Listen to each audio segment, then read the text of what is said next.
I was off duty. I was called in to investigate a car fire burning in the alley in the rear of 196 West Buena Vista.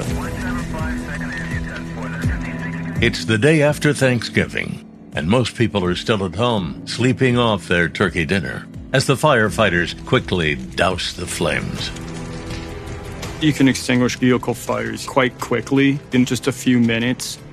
In the process, the firefighters actually getting into the vehicle, they discovered the remains of a body.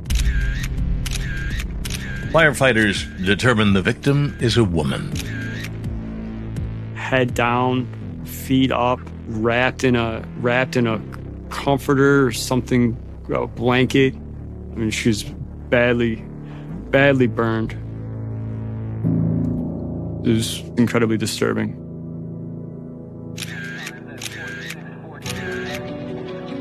The area the car was set in was an overgrown alley situated behind mostly vacant houses. There was a large crowd around. The police were holding everybody back. I started processing the scene. You're always trying to note who's in the crowd. There's always the stories of, is the potential perpetrator there? But we needed to determine if a crime had been committed. You're eliminating other potential causes. You're not just getting trapped into the tunnel vision of, oh, there's a body there, so it must be a homicide. I look at all the other possibilities that it could have been. First, was this some sort of accident? Second, was there some sort of vehicle malfunction? I was able to immediately eliminate an engine compartment fire. Was this somebody sleeping in their vehicle, smoking, doing drugs? While there's no sign of any breakdown or accident, the interior of the car is littered with worrying signs. Her head was down into the center console, and she was squished in there. There's no way anybody would be riding like that. She was positioned like someone stuffed her inside of a vehicle and lit her on fire, for lack of better words. When he started unwrapping this blanket, there's just a strong smell of gasoline. The back seat was soaked, the comforter was soaked, and clearly the body had been soaked in gasoline. There was overwhelming evidence that it was an intentionally set fire. Our experience tells us that usually when someone sets a fire, it's to destroy evidence, especially since the advent of DNA. Before it was fingerprints or fibers, hairs, but with DNA, it's taken it to a new level. Investigators are now certain this is no accident, and that foul play is involved. You just sit there wondering who could have done such a thing to her and why. It does bother you.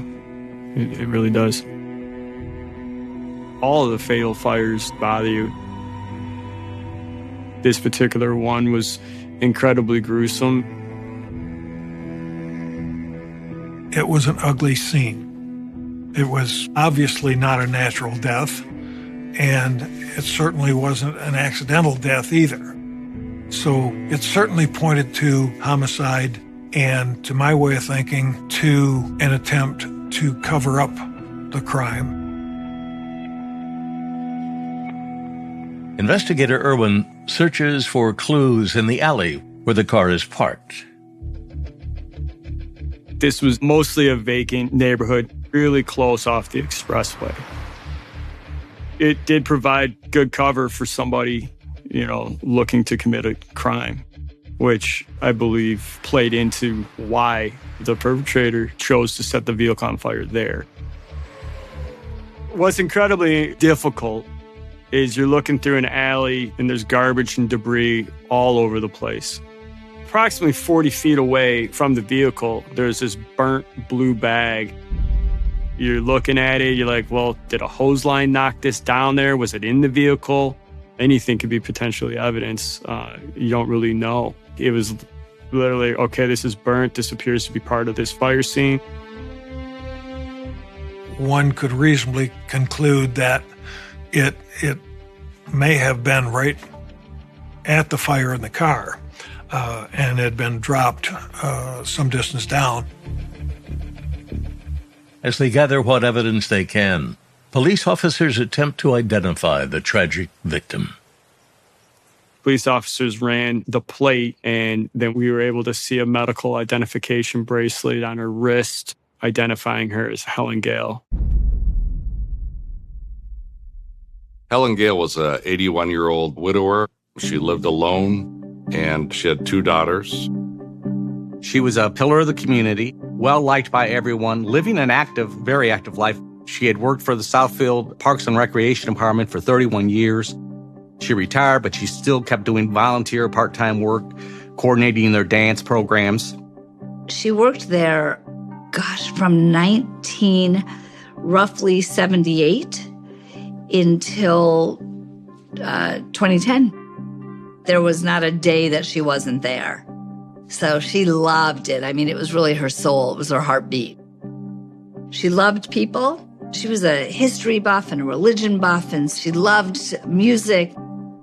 My mom had no disputes with anyone.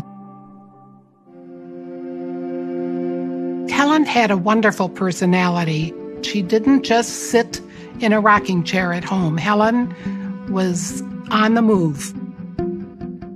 She was upbeat, friendly, had a sense of humor. She was a very attractive woman.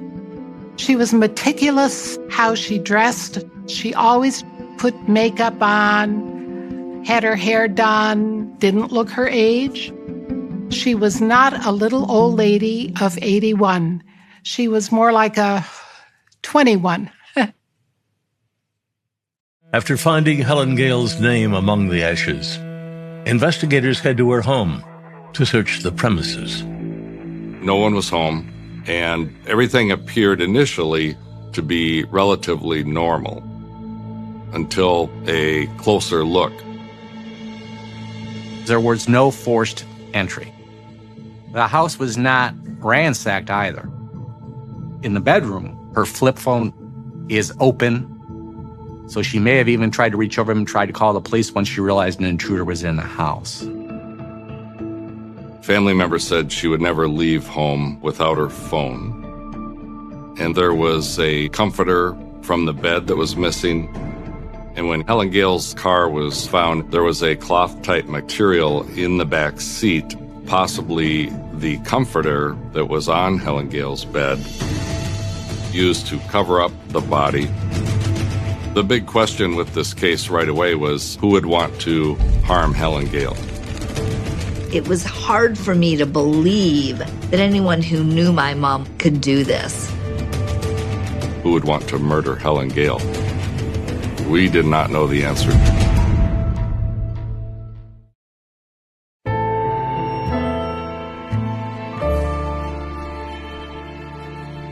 The next morning, I received a phone call from an old family friend, and she said, the police found a burning car that we think is your mom's, and her body is in the car.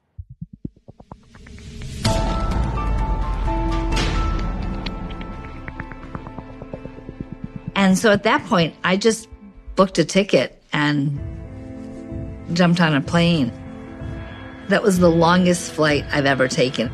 I kept looking around thinking, nobody here has any idea I'm flying home because they found my mom's body in a car. It felt so hollow and so surreal. I kept thinking, what was that car ride like? Was she alive? My overwhelming thought was, at what point did she pass? At what was she and what was she not aware of? Helen's daughter Nancy left Michigan in her mid-20s and moved to Los Angeles, where she built a successful business designing high-end handbags. Growing up in Southfield was fantastic. They were my formative years. My mom and dad both worked, and we were a really active family. My father passed in 2000, but my mom was independent and had this great life. I've never seen anyone have that kind of love for life like my mother did. We used to talk about her moving out to LA at some point. I wanted her to, and she would say, I have such a full life here. I work full time. I have great friends. My life works. When you want to see me, we'll make plans to be together. And when I want to see you, I'll come out there. She was really, really happy. After her flight to Michigan lands, Nancy heads straight for her old neighborhood. I still don't think I can quite define what it was like to see my childhood home as a crime scene. That's just so hard to palate. And it's still such a blur how we even got through that week. It was a blank slate for everybody. We had no information to latch on to. When you're going through something like this, it's so foreign. You don't even know what to ask. And everything you do ask, makes you realize how little we know. Nancy Gale stated to us that she spoke to her mother by phone on November 25th in the evening hours around 7 or 7:30 p.m. And everything seemed to be normal. We had talked on my way home from Thanksgiving, and we talked about just my day. It was nothing out of the ordinary. The last words we had were, I said, I love you, Mom. And she said, I love you, Nan, and hung up the phone. I called her Sunday morning, and she didn't pick up. We determined that the crime occurred sometime in the evening after Nancy Gale spoke to her mother, and the next morning when the vehicle was discovered in the alley in Highland Park, set ablaze. During our investigation, we discovered video surveillance from a credit union that was just down the road from Helen Gale's home. And video records found a vehicle going by early in the morning that was similar to her car. And in the video, there was something white in the back seat, in the area behind the driver's seat, that could well have been the comforter off her bed. Detectives looked to forensic science to determine exactly how Helen Gale died. An autopsy showed that there was no soot in her lungs or trachea, so there's no question she was dead before she was set on fire. She wasn't set on fire alive. The autopsy ruled that she died from strangulation, and that was her cause of death. Helen's burnt-out car offers no clues other than the comforter found on the back seat. When there's a fire involved, it makes things a lot more difficult. If there is evidence left, it's much more difficult to decipher. Say, fingerprints are destroyed, DNA evidence is destroyed. We had the Michigan State Police Forensic Crime Team respond, and they did a very thorough job investigating Helen Gale's home. And officers noted inside Helen Gale's garage appeared to be possibly blood. We couldn't really tell, based on the way things were in the home, what actually occurred. That was one of the unanswered mysteries of this case. What is clear is that Helen Gale's brutal murder has hit this small town hard.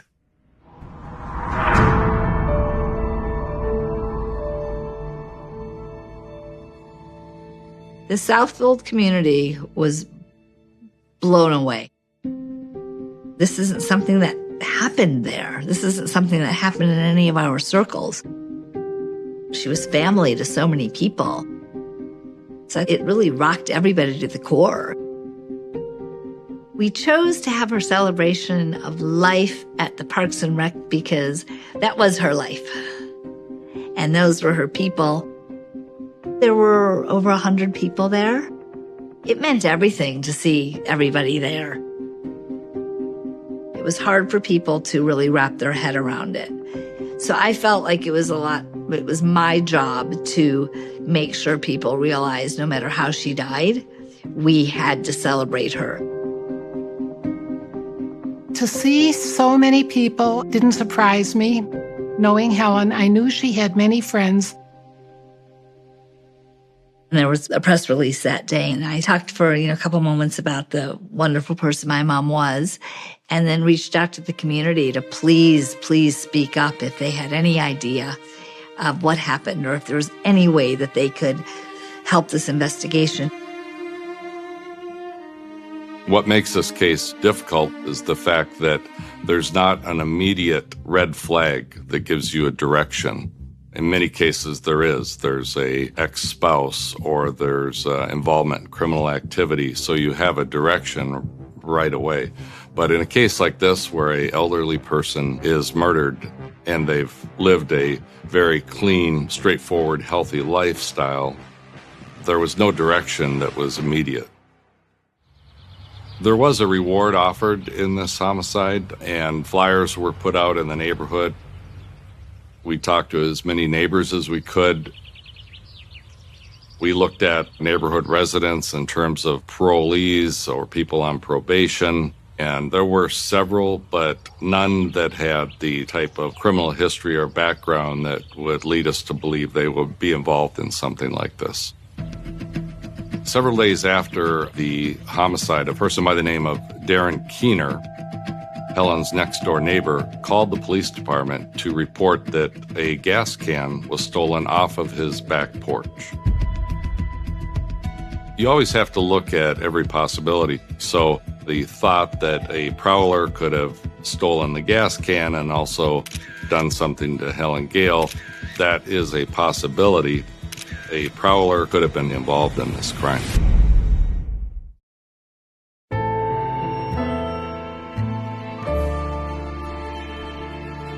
Several days after the homicide of Helen Gale, a Southfield investigator went down to the alley, and quite some distance from her car, there was a gas can in a pile of brush and trash and whatnot.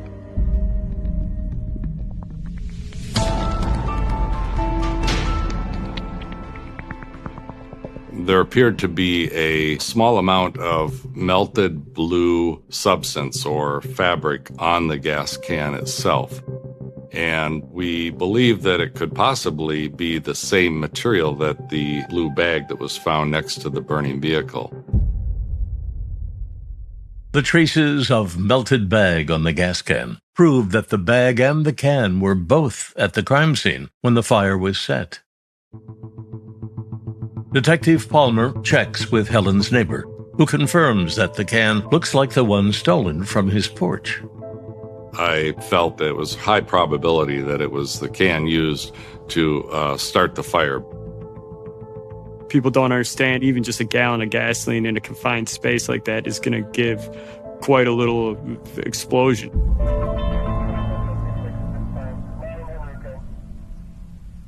This new discovery sheds no light on what happened at Helen's house, but investigators quickly zero in on two suspicious incidents that happened there in recent months. Nancy told us that several weeks prior, Helen Gale's purse was discovered missing from inside her home. She called me and she said, I was out gardening and I left the garage and side door open, and she said in my Helen bag, which was a bag that I've named after her, she said, it's gone. And it was stolen. Our assumption was kids in the neighborhood or someone must have just swiped it. And it felt like even though it was her handbag, which feels very personal, it felt like a petty crime. The bag isn't the only thing missing from Helen's home. So my mom always kept a spare key under the pot on the stoop, and that went missing. Now, in the homicide, the house is not broken into physically, so it's very likely someone had a key that entered it. Nancy soon realizes that something else has gone from her mom's house. So my mom always kept a little rainy day fund because she was born in 1930. And cash was still how the world circulated. And she was always very prepared for everything in life. In fact, she had a closet full of wrapped gifts for the year to bring to people's birthdays and housewarmings. And so having some cash on hand was really about the preparation, I think, instilled in her generation. When we searched the home, none of that cash was located. We suspected that this could be some sort of a robbery and someone that came there looking for money. So we now had a situation where Helen Gale had a purse stolen. She had a key missing. And we also had a neighbor reporting a gas can taken from his back porch. Those three things does tell us that someone was up to no good in the neighborhood. But who that person was, we had no idea. We had no clear-cut direction. We had no suspects. It was a whodunit case. Looking for anything to jumpstart the case, Detective Palmer searches for any other local crimes that could be related to the murder of Helen Gale. We learned that on November 20th, 6 days prior to Helen Gale's homicide, there was an elderly female, Nancy Daly, killed in her home in Royal Oak, Michigan. This is a short distance from Helen Gale's home in Southfield. Her throat was slit and her hands were bound. She died in a very violent manner. Is this a serial killer of elderly people? We were very interested to find out more about that case because this could very well lead us to the killer of Helen Gale.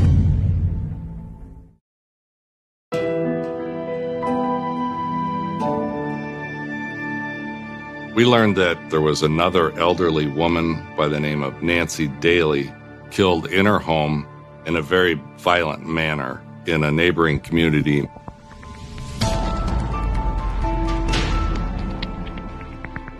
And Nancy Daly had hired a couple to do some yard work. And we were also looking at the time of the landscapers at Helen Gale's home. So we were trying to connect those dots to see if the two cases were related. My mom, she had landscapers that would come and do work on the house, and she'd invite them in, she'd make them lunch. I can definitely see why any crew working at her house would have been looked at, because they had access to her house. And if they were to have someone working for them that had a criminal past or lifestyle, they could very well possibly be a suspect in this crime. They could have theoretically discovered the key under the pot. The bottom line is someone has come into the house and committed a theft. The house is not broken into physically, so it's very likely someone had a key that entered it. So we decided to look at a thorough background on those employees, and we also brought a number of them in to be interviewed, but they all appeared to be very cooperative. They weren't nervous or appeared to be hiding anything. And so there was nobody in that landscaping crew that raised a red flag. It's yet another dead end for investigators. I would talk with Nancy, and she felt very frustrated. One does wonder, where is this going? And what's being done? And why do we hear nothing? The killer was still out there. I kept calling and asking questions.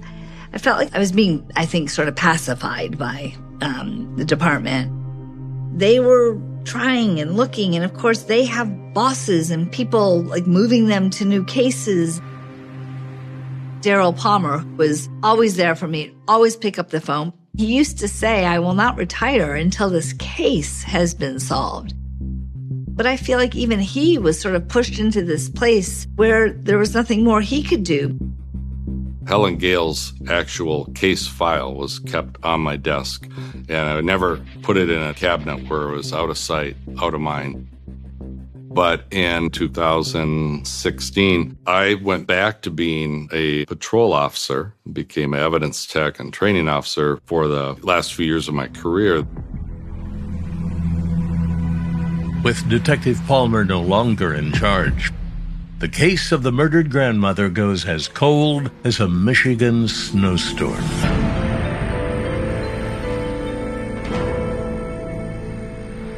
A case is considered cold when all your leads have resulted in negative results. It's very difficult knowing that every case can't be solved. I mean, there's either evidence or there isn't. The case went cold. The first few times I heard that, I could not reconcile it. I knew I had to keep moving forward with my life, but I couldn't let this go. My mom was gone, and obviously we wanted this person off the street. And then something, I think, just hit me at the 5-year mark, and that's when I realized we have to do something. Finally, I was talking to my best friend, Rosie. I said, what can we do about this? And she's a writer, as it happens. And so she wrote a story of just how ridiculous it is that something that is front page, frontline news for so long just goes flat. As if, okay, they're over that. My mom doesn't matter. That's if you're not careful, that's how it can be taken. So she writes this story. The Southfield PD appears to have ended their pursuit of justice in Gale's murder. Gale's family members, as well as many Southfield citizens, are appealing for renewed efforts to apprehend the person who took the life they so cherished. The first time I read the letter, it embodied exactly what I was feeling. Nancy and Rosie planned to send the letter to the media to pressure the police to pick up the case. First, Nancy takes some advice from a new private investigator friend. Scott was an investigative journalist, and now he's a private investigator, does a lot of innocence work. And he said, look, if we blast it to the media, it infuriates people, and you get a lot of noise. But is that really, what's our real objective? It's to get the police back on the case. So do we want to make them angry? Or do we want to say, look, we need something to be done, and we want to work with you? Scott sends the letter to his contacts at local police departments, including the cold case unit at the sheriff's office in Oakland County, the county where Southfield is located. I was actually getting my hair done, and the next thing I know, I get a phone call from a sergeant at Oakland County, and he said, your mom's paperwork is on my desk, and we're going to start giving some real attention to the case. And there we were, like back in action. But we had no idea the chain of events that this would set off. It actually was the biggest piece because it ignited everything.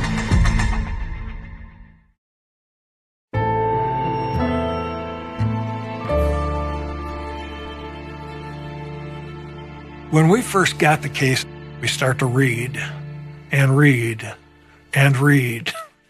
There's a lot of paperwork involved, and we have to go through every bit of it before we can actually do anything.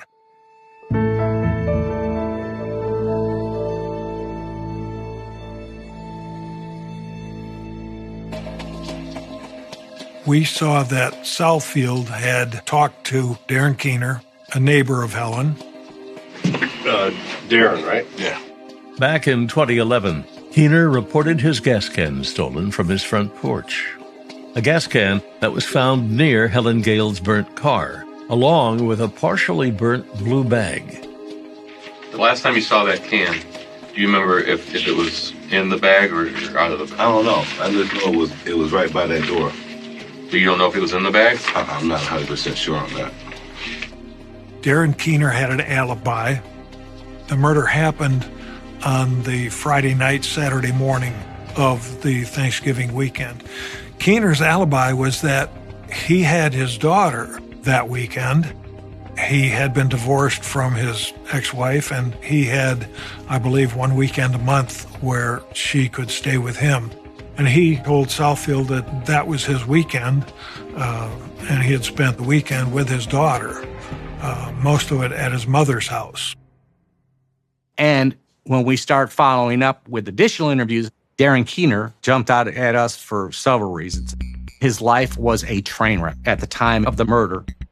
He was strung out on drugs. His house had been foreclosed. He was broke. Natural gas turned off. He's really at a dead end.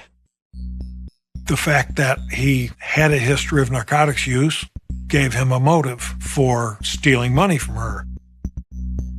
Obviously, he was known to our victim. He was a next-door neighbor, and he would occasionally do favors for her, run errands, whatever. Her key had gone missing several days before the killing happened. Did he take it? We don't know. But if he did, he had access to the house, clearly. We contacted him, let him know that we're the cold case unit, Oakland County, and we're looking at this case now. We want to talk to you. And then all of a sudden, he's in Toledo, Ohio. And I don't know if he thought, well, by leaving Michigan, I'm going to escape the long arm of the law. But, Toledo is about an hour drive from Southfield. I suppose on the theory that if he moved to Ohio, we'd never find him. I'm not quite sure how that was supposed to work, but he continued working at the Ford plant, so finding him was not rocket science. The cold case detectives bring in Keener for an interview. At first, Keener said that his mom had picked him up on Saturday morning, and then he said, well, no, actually it was Friday night, because he realized Saturday morning didn't quite cover up when the murder happened. The new detectives need to talk to Keener's mother and his ex-wife. The focus was, well, let's break down his alibi. We did talk with his mother, and her responses were varied. I guess is a good way to put it. She tried to cover for him, but was not completely successful. She was not terribly credible. We talked with his ex-wife about visitation weekends when he had his daughter. And she responded immediately, oh, I have a journal. I have a journal going all the way back. So yes, I can tell you when his weekends were. Really? Could we see it?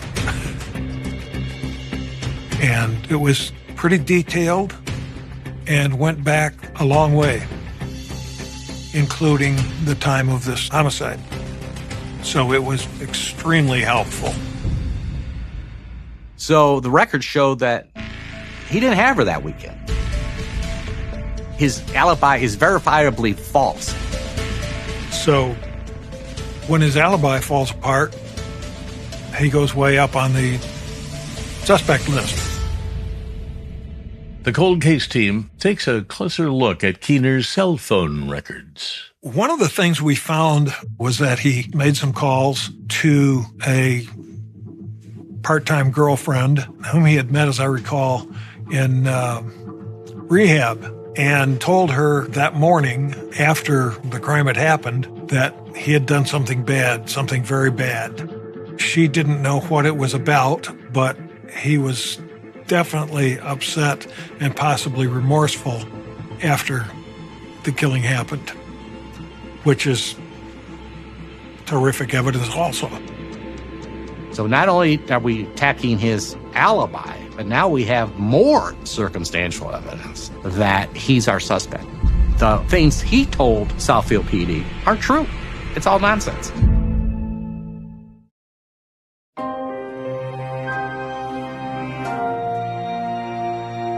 As we talked to various people involved in the investigation, the puzzle became more and more clear until it was finally a completed puzzle.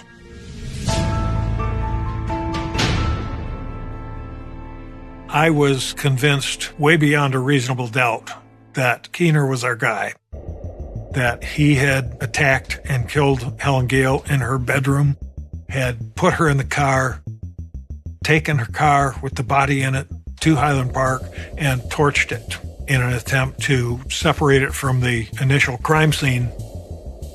You're piling on so much circumstantial evidence that not only were we confident the prosecutor would take it, I was optimistic that he would plead guilty.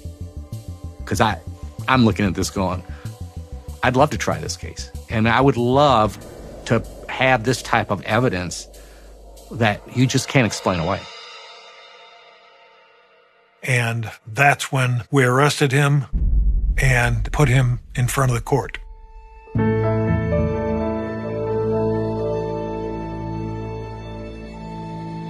It was very satisfying to get him arrested because all these years later, he probably thought I'm home free. Daryl Palmer called me and told me that Darren Keener was arrested. And he said he opened the door. He knew it was all over. He knew that was the end. We were all collectively so excited.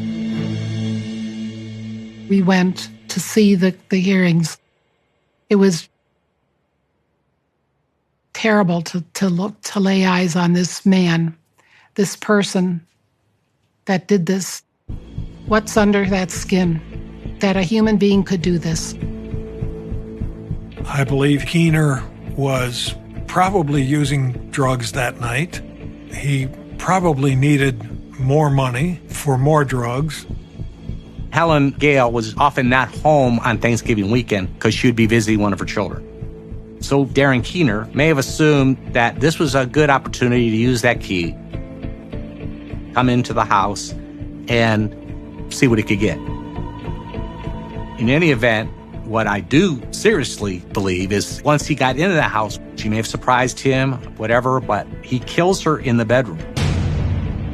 And then he goes out through the hallway to the garage, and then he drives off.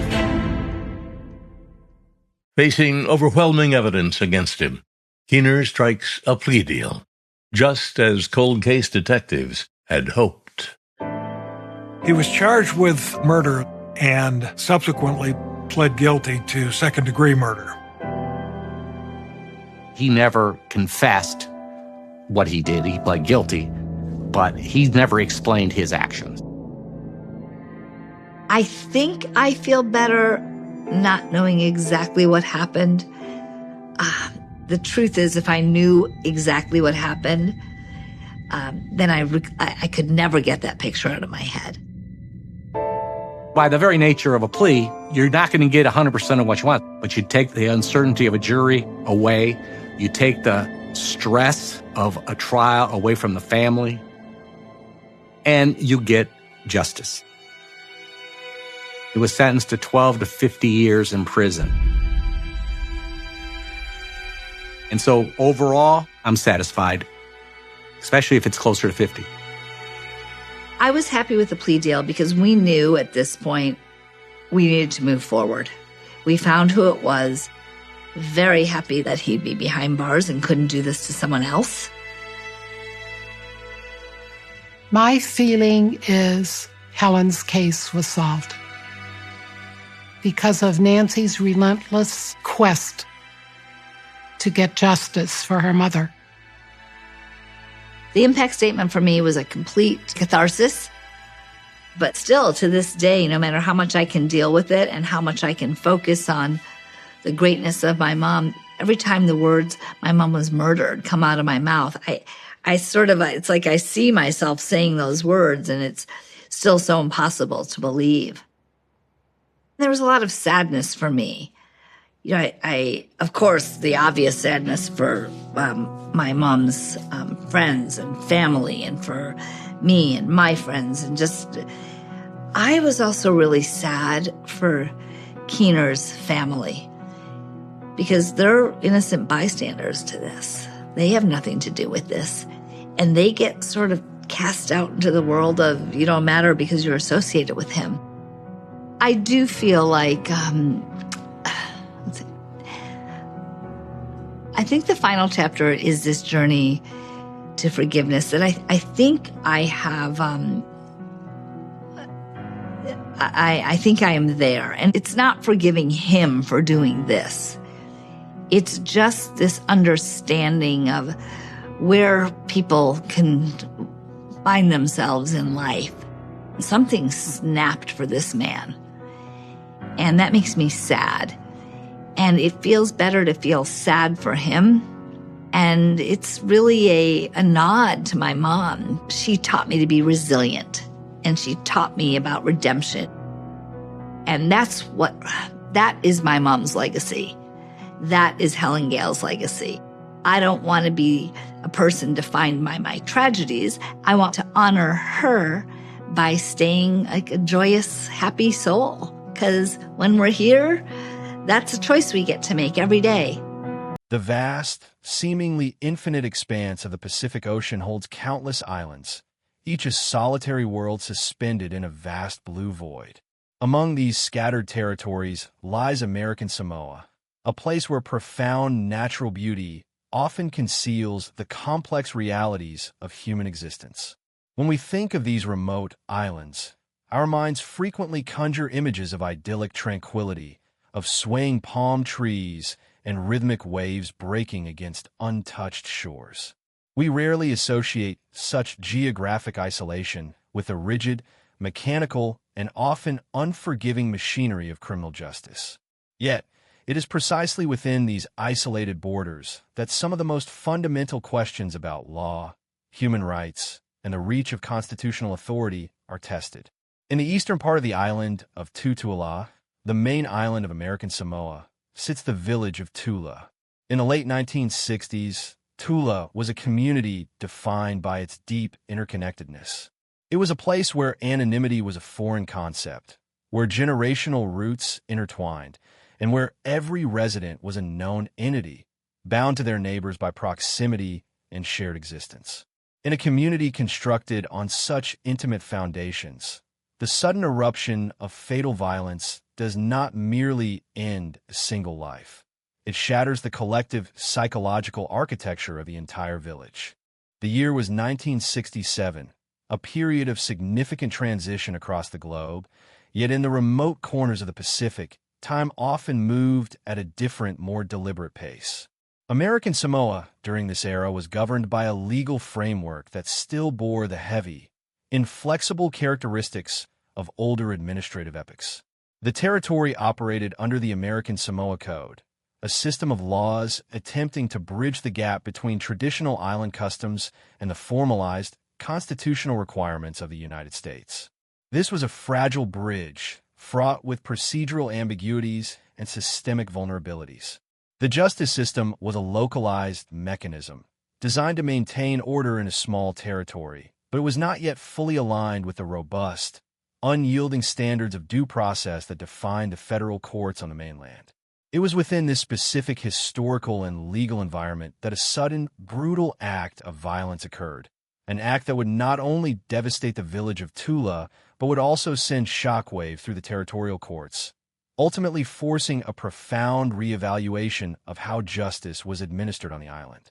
The story we are exploring begins with a name deeply etched into the legal and historical records of the region: Laofanine. The tragedy that unfolded in the early months of 1967 did not stem from a long-planned conspiracy or a complex criminal enterprise. Instead, it was born from the raw, unpredictable danger of human emotion. A conflict arose between Fanine and another local resident, a sudden dispute that quickly escalated beyond the bounds of reason. The exact words exchanged, the precise nature of the grievance, were instantly eclipsed by the catastrophic violence that followed. Consumed by an explosive and unbridled rage, Fanine resorted to the use of a weapon. The ensuing attack was severe, merciless, and ultimately fatal. A life was taken in a manner so vicious that it left a permanent scar on the village of Tula. The victim, a familiar face in the community, was gone, leaving behind a profound void and an overwhelming sense of communal trauma. The sheer brutality of the act, occurring in a small settlement where the victim and the perpetrator shared the same limited geography, magnified the horror exponentially. This was not a nameless statistic in a sprawling metropolis. This was a visceral, intimate tragedy that demanded an immediate and forceful response from the authorities. The apprehension and subsequent legal proceedings moved with a grim inevitability. The territory needed to address this severe breach of peace, and the responsibility fell to the Trial Division of the High Court of American Samoa. The atmosphere surrounding the trial was undeniably heavy, burdened by the grief of the community and the stark reality of the crime. On the 27th of February, 1967, the court delivered its judgment. The ruling was meant to be definitive, a powerful assertion of order in the face of chaos. Lau Fanine was convicted of murder in the second degree. However, it was the nature of the sentence handed down by the trial division that would transform this local tragedy into a monumental constitutional battle. The court condemned Fanine to 30 years of ordinary labor. In practical terms, this was a sentence of hard, physical toil, an agonizingly long period of forced labor designed to be as punishing as it was isolating. In the context of the 1960s, on a remote Pacific island, a 3-decade sentence of hard labor was an exceptionally harsh and unrelenting penalty. It was a punishment that echoed the stringent, often draconian measures of earlier colonial administrations, prioritizing severe retribution over modern concepts of rehabilitation. This devastating sentence, intended as the final word on a horrific crime, instead became the catalyst for a desperate and unprecedented legal challenge. The sheer weight of the 30-year mandate of hard labor forced the defense to look beyond the immediate facts of the physical altercation and scrutinize the very foundations of the judicial process that had condemned their client. The narrative shifted abruptly from the bloodstained grounds of Tula to the formal, abstract realms of appellate law. Fanine, facing the prospect of spending the remainder of his most capable years enduring grueling physical labor, directed his legal counsel to file an appeal. The case was elevated to the Appellate Division of the High Court of American Samoa. This action initiated the case of the government of American Samoa versus Lau Fanine, a legal confrontation that would challenge the structural integrity of the American Samoa Code itself. The core of the defense's argument was a direct invocation of the fundamental protections guaranteed by the United States Constitution, specifically focusing on the indispensable concept of due process. The attorneys for Fanine argued that the procedures utilized by the trial division and the broader structural design of the territorial court system at that time were inherently flawed. They contended that the existing mechanisms failed to provide a defendant with the comprehensive legal safeguards required when facing a penalty as severe and life-altering as 30 years of hard labor. The argument suggested that the local code allowed for a concentration of judicial power and a lack of procedural rigor that fell dangerously short of federal constitutional standards. This was a profound assertion. It questioned whether a territory, despite its geographic and cultural distance from a mainland, could legally operate a justice system that bypassed the strict requirements of fairness, impartial review, and procedural equity. The defense posited that the severity of the punishment necessitated an equally rigorous and flawless judicial process, a standard they claimed had not been met in the rushed aftermath of the Tula murder. This appeal represented a pivotal moment in the history of the territory. It was one of the very first and certainly most significant legal milestones to openly challenge the authority and the procedures of the territorial courts regarding the right to a fair and properly structured appeal. The case demanded that the appellate division, and by extension the entire judicial hierarchy of American Samoa, look deeply into its own practices. The legal questions raised by Fannin's defense team forced a confrontation between the harsh, traditional methods of island justice and the evolving, rights-based framework of modern American constitutional law. Could a sentence of such extreme magnitude stand if the pathway to that sentence was procedurally questionable? This was no longer just about deciding the fate of a man who had committed a brutal murder. It was about determining the legitimacy of the entire system that judged him. The repercussions of this specific case, alongside a handful of other early legal challenges from the same era, eventually rippled outward, causing fundamental shifts in how the territory administered law and punishment. The intense scrutiny brought about by the Fannin appeal served as an undeniable catalyst for the standardization and modernization of the appellate procedures within the High Court. The legal arguments highlighted the absolute necessity of having a clearly defined, independent, and objective mechanism for reviewing the decisions made by the trial courts. It became evident that a justice system could not function ethically if the initial verdicts and severe sentences were insulated from rigorous appellate oversight. The legacy of this challenge ensured that future defendants would have a more formalized and structurally sound pathway to contest their convictions, bringing the territorial system closer to the due process standards demanded by the Constitution. Furthermore, the case cast a harsh, unforgiving light on the archaic practice of sentencing individuals to decades of ordinary or hard labor. The stark reality of forcing a human being into 30 years of relentless physical servitude came to be viewed as a remnant of a darker, more coercive era of territorial administration.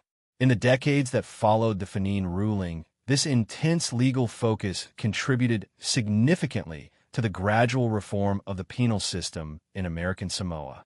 The territory slowly began to distance itself from these colonial-era punishments, recognizing the need to align its correctional practices with more humane, modern standards prevalent in the federal prison system. The reliance on forced labor as a primary tool of severe punishment was steadily dismantled, replaced by concepts of incarceration that focused on containment and eventual rehabilitation rather than unending physical retribution. Therefore, as we delve into the details of what happened in the village of Tula in early 1967, we must hold two conflicting realities in our minds simultaneously. We must acknowledge the horrific, unjustified violence committed by Lau, Fannin, and the profound suffering inflicted upon the victim and the community. The brutality of the act cannot be minimized, nor can the grief of those left behind. Yet, concurrently, we must recognize that this very tragedy became the crucial stress test for a flawed legal system. The blood spilled in a moment of unrestrained anger became the inescapable catalyst for judicial reform. The story of Lau Fannin is a complex tapestry where the darkest impulses of human nature intersect with the highest ideals of constitutional law. It is a narrative that forces us to examine how a localized, brutal crime in a remote Pacific village fundamentally altered the trajectory of territorial justice, proving that the demand for due process and fundamental fairness can echo outward even from the most isolated corners of the earth. We will now move closer to the event itself, stepping back into the humid, charged atmosphere of Tutuila to understand the community that was broken before we can fully comprehend the legal system that was subsequently reshaped. To understand the profound weight of the tragedy that unfolded in the early months of 1967, one must first understand the precise geographic and social architecture of the environment where it occurred. The island of Tutuila, serving as the main and most populated island of American Samoa, is a landscape defined by dramatic contrasts. It is a place where steep, verdant volcanic mountains drop sharply into the deep, unyielding blue of the Pacific Ocean. On the far eastern edge of this island lies the village of Tula. In the context of 1967, Tula was not merely a location on a map. It was an isolated, self-sustaining ecosystem of human connection. The village was situated at the geographic periphery of the territory, physically distanced from the administrative center and the slow creep of modern, mainland influences. This geographical isolation fostered a unique sociological environment. Tula was, by its very definition, a small community where the concept of anonymity was a physical and psychological impossibility. To be a local resident in Tula was to be known entirely and inextricably by everyone around you. In the sprawling cities of the mainland, a person can walk down a crowded street and remain a ghost, an unrecognized entity among thousands of other strangers. In Tula, there were no strangers. Every face was familiar, every family lineage was understood, and every individual was a distinct, irreplaceable thread woven tightly into the collective fabric of the village. The victim of this horrific crime was one such thread. Because the historical and legal record from this early territorial period focus predominantly on the perpetrator and the subsequent constitutional battle, the specific personal details of the victim, their exact age, their daily occupation, their individual aspirations, have been overshadowed by the sheer magnitude of the legal precedent their death established. However, their identity is deeply anchored in their status as a local resident of Tula. In a community constructed on such intimate foundations, the victim was not a transient figure or an unknown outsider who simply happened to cross paths with danger. They were an established presence in the daily rhythm of the village. They were a neighbor, a familiar voice, a person whose daily routines, habits, and movements were woven into the visual landscape of the Eastern Coast. When we construct a profile of this victim, we must do so through the lens of this profound interconnectedness. Imagine a life lived entirely within the gaze of your peers, where your presence is accounted for every day, and your absence would be immediately, glaringly obvious. The victim belonged to a society that operated on a deeply ingrained system of mutual recognition and collective existence. They shared the same humid air, the same ocean breeze, and the same narrow, unpaved pathways as the person who would ultimately take their life. This is the most crucial and arguably the most devastating aspect of the victim's profile.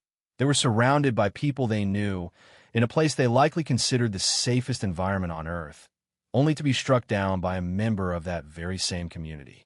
The year 1967 serves as a vital backdrop to understanding the victim's world. American Samoa was undergoing a slow, often complex transition.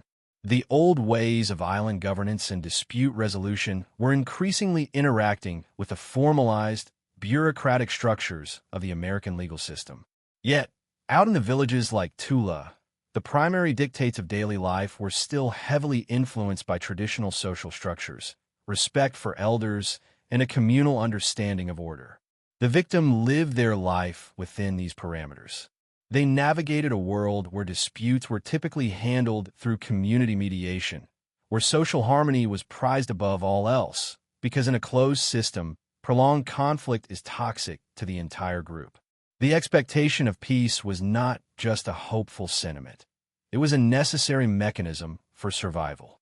The victim, as a local resident, would have operated under the assumption that while disagreements might occur, the fundamental bonds of the community would prevent those disagreements from escalating into fatal, uncontrolled violence.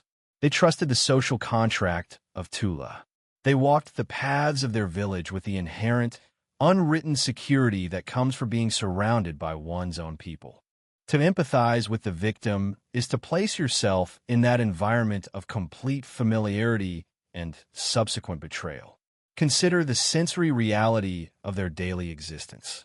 The sound of the ocean was a constant, rhythmic backdrop to their life, a natural metronome that dictated the pace of the village.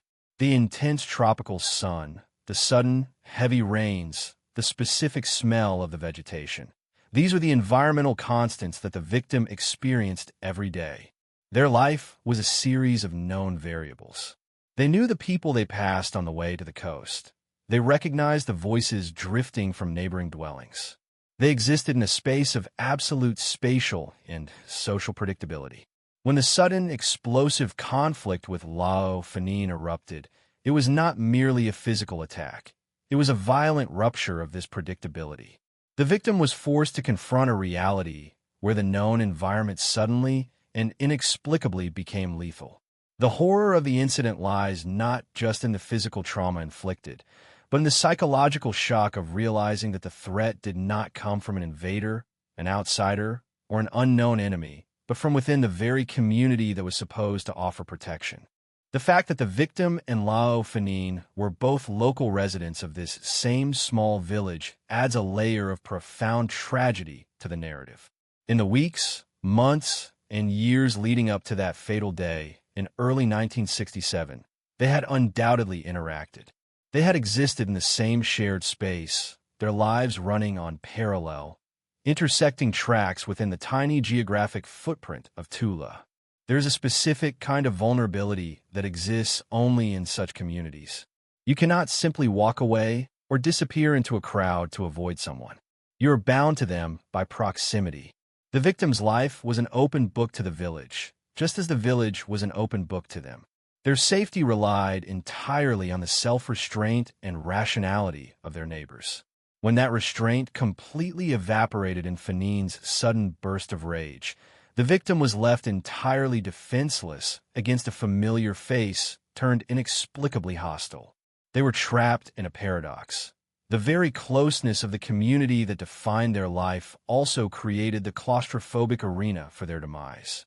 While the legal archives may lack a deeply detailed biographical sketch of the victim, their significance is permanently etched into the historical record by the sheer impact of their absence. When a person is murdered in a sprawling metropolis, the city barely pauses. The gap left by the victim is quickly filled, and the vast machinery of urban life grinds forward. But in a village like Tula in 1967, the loss of a single local resident is a catastrophic event that alters the center of gravity for the entire community. The victim's death tore a gaping hole in the social fabric. It meant one less familiar face at village gatherings, one less voice in the daily chorus of communal life, and one less known entity in a world defined by its known entities. The grief that engulfed Tula was not the abstract, generalized sympathy of strangers. It was a sharp, localized, and profoundly personal trauma. Everyone knew who had been lost, and everyone knew who was responsible. The victim's identity, therefore, is defined by the absolute devastation their death caused to those around them. They were a person whose existence mattered deeply to the equilibrium of Tula, and whose violent removal permanently altered the psychological landscape of the village. As we examine the circumstances surrounding this case, we must maintain a clear, objective focus on the reality of the victim's experience. It is crucial to avoid romanticizing the idyllic nature of the island setting, as doing so risks minimizing the brutal, physical reality of the crime. The victim did not die a poetic death. They were subjected to a sudden, savage attack with a weapon in a moment of unrestrained anger. They experienced pain, terror, and the ultimate betrayal of the communal trust that had defined their existence. The serene backdrop of eastern Tutuila stands in stark, sickening contrast to the violence they endured. The victim represents the ultimate vulnerability of human life, regardless of how isolated or protected an environment might seem. Their life was abruptly and forcefully terminated, transforming them from an active participant in a tight-knit community into the tragic catalyst for one of the most significant legal battles in the history of American Samoa. The legacy of this unnamed local resident is inextricably linked to the monumental shifts in the territorial justice system that followed.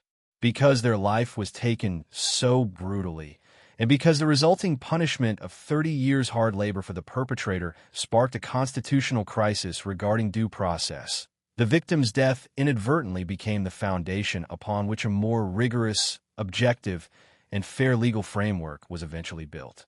Every subsequent defendant in American Samoa who was granted a properly structured, independent appellate review owes a fraction of that constitutional right to the tragic events that unfolded in Tula. However, we must never let the subsequent legal milestones overshadow the human cost. Before there was an appeal, before there were arguments about the American Samoa Code and federal constitutional standards, there was a local resident. A person who woke up on a given day in early 1967, surrounded by the familiar sights and sounds of their lifelong home, entirely unaware that a sudden, fatal conflict was about to erase them from the world and plunge their intimately connected village into an unprecedented era of grief and legal turmoil. The victim was the quiet, human center of a storm that would eventually reshape the fundamental administration of justice across the entire territory. The events that unfolded in the village of Tula during the early months of 1967 did not follow the trajectory of a calculated, premeditated act of violence. Instead, the incident was characterized by a sudden, volatile escalation that erupted from the mundane reality of daily existence. Within the confined geographic and social boundaries of the eastern side of Tutala, where individuals lived in a state of constant proximity, the threshold for conflict was often low, yet the mechanisms for resolution were typically anchored in long-standing community traditions. However, on this particular occasion, those traditional safeguards failed entirely, collapsing under the weight of an instantaneous and uncontrollable surge of human emotion. The confrontation between Lao Fanin and the local resident began as a localized dispute, the specific details of which have remained secondary to the catastrophic nature of the outcome. It is the suddenness of the shift from a standard, everyday interaction to an act of lethal violence that remains the most haunting aspect of the event. There was no extensive period of planning, no intricate web of motives developed over time, and no external factors that dictated the direction of the altercation. Instead, it was an isolated, intense explosion of rage that moved with terrifying speed from a verbal disagreement to a physical assault. As the conflict escalated within the village, the environment itself seemed to heighten the intensity of the moment. In a place where silence and the sounds of the natural world were the primary auditory experiences, the sudden manifestation of violence would have been strikingly jarring. The physical space of Tula, with its intimate dwellings and narrow pathways, offered no sanctuary and no distance. Once the dispute turned physical, the proximity of the actors meant that there was no buffer to de-escalate the situation. Fanin, consumed by a state of anger that bypassed rational inhibition, seized a weapon. The deployment of this weapon transformed the nature of the confrontation in an instant, transitioning the event from a serious village disagreement into a terminal, irreversible tragedy. The attack was characterized by its savagery, a reflection of the raw, unbridled fury that had overtaken the perpetrator. The victim, caught within this sudden, lethal spiral, had no opportunity to retreat or to de-escalate, as the violence was unleashed with a merciless, relentless intensity. The physical trauma inflicted during those few moments was severe, leading directly and quickly to the death of the victim. This incident serves as a stark reminder of how rapidly the foundational trust of small, interconnected community can be decimated. The village of Tula, which functioned on the assumption of mutual safety and predictability, was suddenly confronted with an act that contradicted every social expectation. The perpetrator, Lao Fanin, was not a distant figure or a stranger. He was a known member of the community. The act of violence was not carried out in the shadows of an urban center, but in the full view of the village's collective memory. The horror was personal and immediate. When the violence concluded, the aftermath was not merely a crime scene to be processed. It was a profound rupture in the social cohesion of Tula. The victim lay dead, and the perpetrator had irrevocably severed his ties to the community, not just through the commission of the act, but through the irreparable damage done to the lives of those who remained. The swiftness with which the situation spiraled from a simple, interpersonal grievance into a fatal encounter underscores the volatile nature of human temperament when pushed past the point of rational control. The investigation that followed in the immediate wake of the incident was shaped by the specific social context of American Samoa in the late 1960s.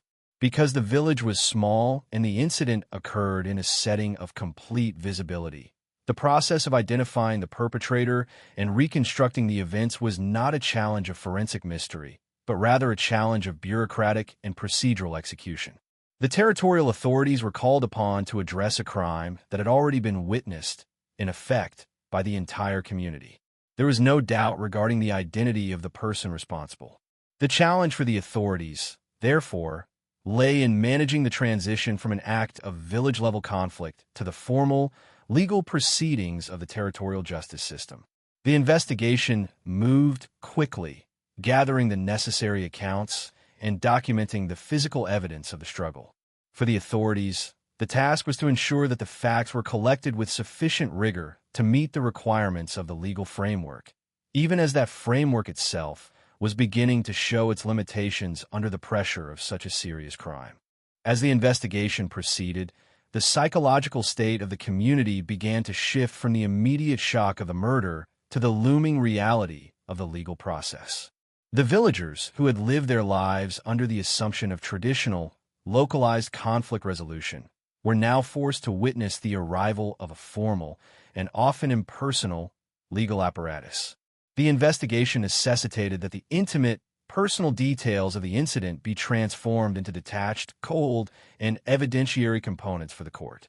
The testimonies, the collection of the weapon, and the documentation of the victim's final moments were all processed through the lens of the American Samoa Code. This period was marked by an intense focus on the procedural requirements of the territory. Every step taken by the investigators was, in retrospect, a part of the foundation that would eventually be tested by the appellate challenge. The authorities were tasked with managing the crime scene, ensuring that the chain of evidence was intact, and documenting the nature of the attack in a way that would support a conviction for murder in the second degree. The weight of the situation was compounded by the fact that the authorities had to navigate the expectations of a community that was grieving and simultaneously demanding justice. In a system where the administrators of law were themselves members of the community or deeply integrated into its social fabric, the investigation was an exercise in balancing formal judicial requirements with the need to restore a sense of order to the village of Tula.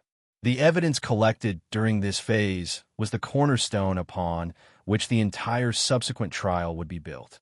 There were no complex, hidden clues. The truth of the event was manifest in the reality of the scene and the clarity of the accounts provided by those who lived in close proximity to the site of the crime. The investigators focused on the sequence of events, the nature of the weapon, and the duration of the violence, seeking to paint a clear picture for the eventual members of the jury or the panel of judges in the trial division. However, even at this early stage, the shadow of what was to come, the constitutional debate over the rights of the accused, began to emerge in the background. The investigators and the prosecutors were operating within the constraints of an older administrative system, one that prioritized the efficient processing of offenders over the nuanced, rights-based protections that would later become the standard. As they compiled the evidence, there was a sense of finality to their work, a belief that once the conviction was secured, the matter would be resolved. They could not have anticipated the way in which the severity of the sentence they were seeking would trigger such a profound reevaluation of the legal system itself. The investigation, therefore, stands as a critical juncture in the story. It was the moment where the raw, human reality of the crime in Tula was translated into the rigid, clinical language of the courtroom. It was the process of stripping away the emotional, human elements and distilling the narrative into a set of facts that could be argued, analyzed, and eventually appealed. The narrative of this stage, therefore, is not just about the evidence of a crime. It is about the transition from a local tragedy to a legal case. The investigators were the first to move the incident out of the village and into the domain of the High Court. There were provided the raw material for the prosecutors to build their case for second-degree murder. And in doing so, they inadvertently created the very structure that the defense would later target in their push for due process. The investigation was thorough, precise, and entirely focused on the goal of conviction, reflecting the values of an era that viewed the certainty of punishment as the most effective deterrent to further instability. The fact that the crime was so severe and the identity of the actor so clear gave the investigators a sense of momentum, a feeling that they were merely completing the necessary, logical steps to ensure that justice was served. Yet, in that very certainty, they were setting the stage for one of the most transformative legal challenges in the history of the territory. The investigation concluded with the finality of the evidence being presented, leaving the court to prepare for a trial that would become much more than a simple judgment of guilt or innocence. It would become a trial of the system itself. As we move forward into the details of the proceedings, the transformation from a quiet village in Tula to the formal chambers of the High Court becomes complete, setting the scene for the constitutional collision that would echo for decades to come. The gravity of the investigation, the clear facts of the crime, and the immediate, visceral impact on the community all converged in this moment, creating a pressure cooker of legal, social, and human tension that could not be resolved by a simple verdict.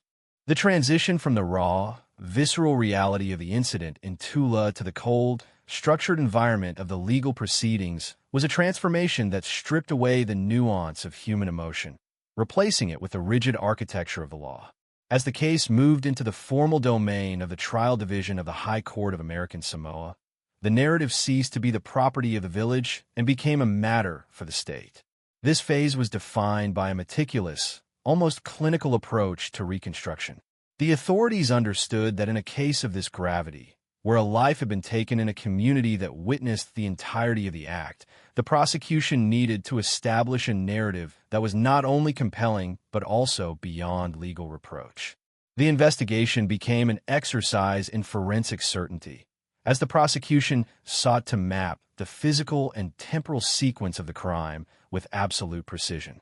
This involved the careful examination of the site, the documentation of the weapon, and the formalization of accounts from those who had been present in the proximity of the conflict.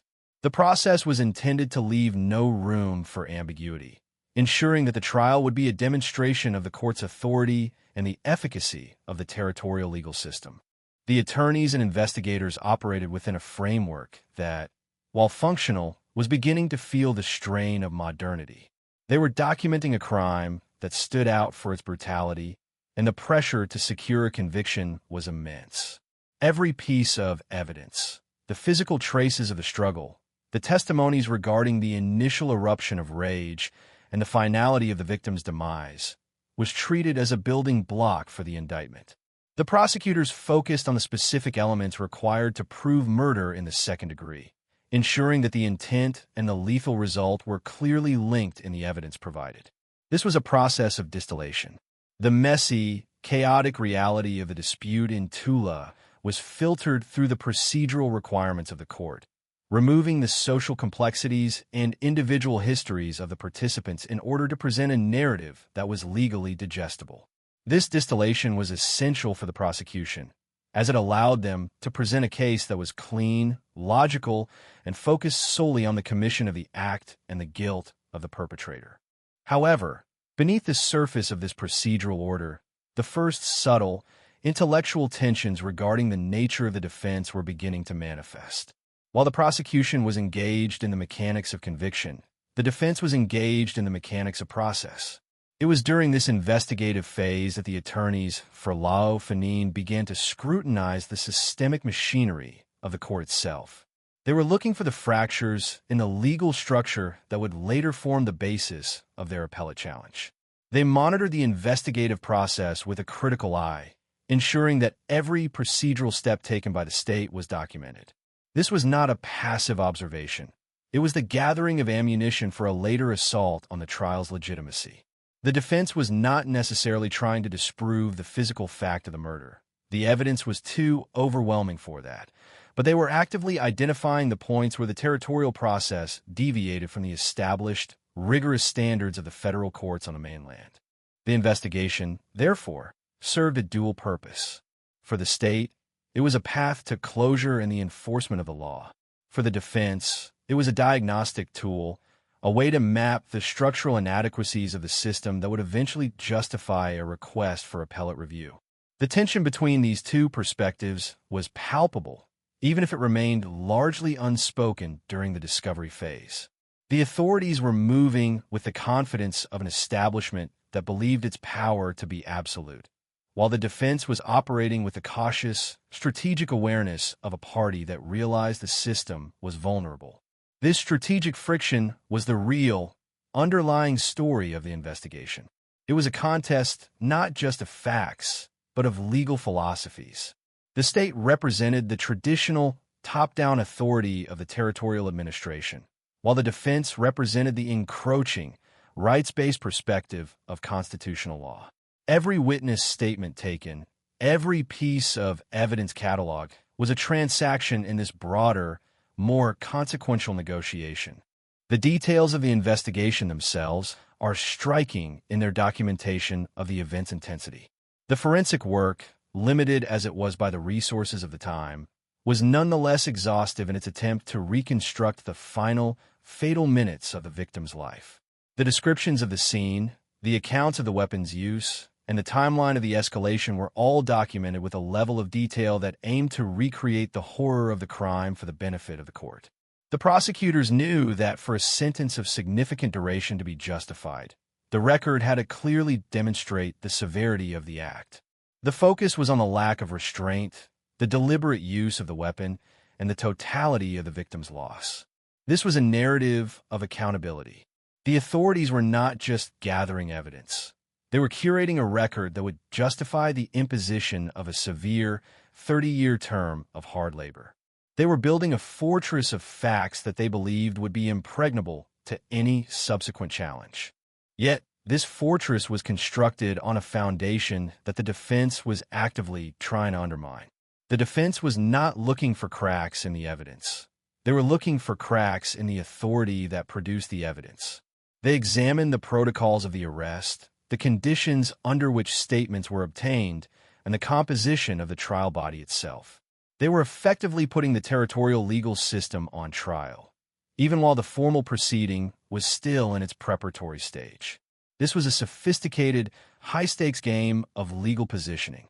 The defense knew that by highlighting the procedural shortcomings and the lack of robust, independent oversight, they could build a powerful argument for the appeal, regardless of the trial's initial outcome. The investigation was the battlefield upon which this intellectual war was waged.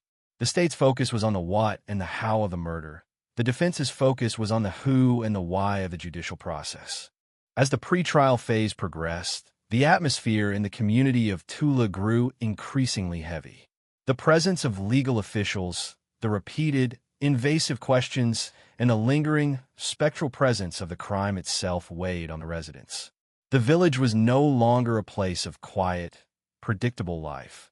It was a scene of investigation, a site where the machinery of the law was actively dissecting their collective tragedy. This, too, was a part of the evidence. The damage done to the community, the fear instilled by the crime, and the instability it had created were all elements that the prosecution intended to present as part of the justification for a harsh penalty. They wanted the court to understand that the sentence was not just a punishment for a single act of murder, but a necessary restoration of peace in a shattered community. The investigators, by documenting this fallout, were creating a justification for the severity of the sentence that the appellate courts would later be forced to revisit.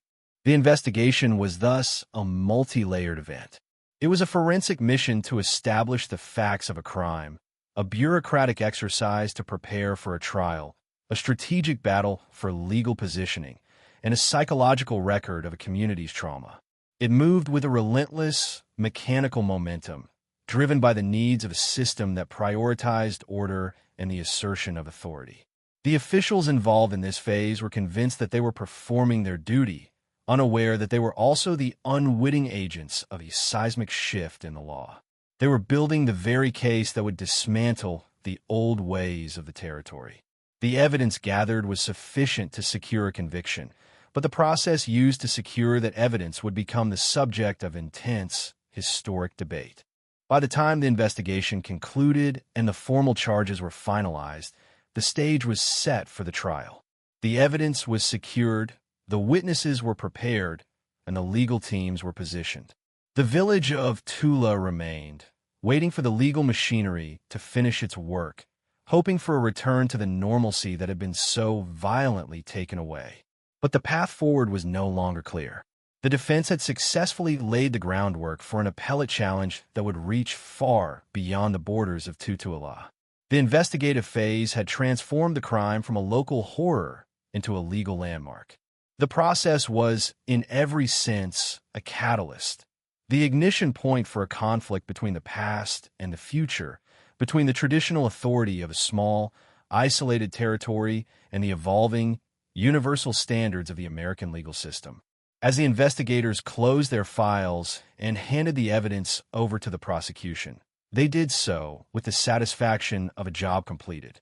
They could not have known that their meticulous documentation would serve as the primary witness to the systemic flaws that would soon be brought to the light of day.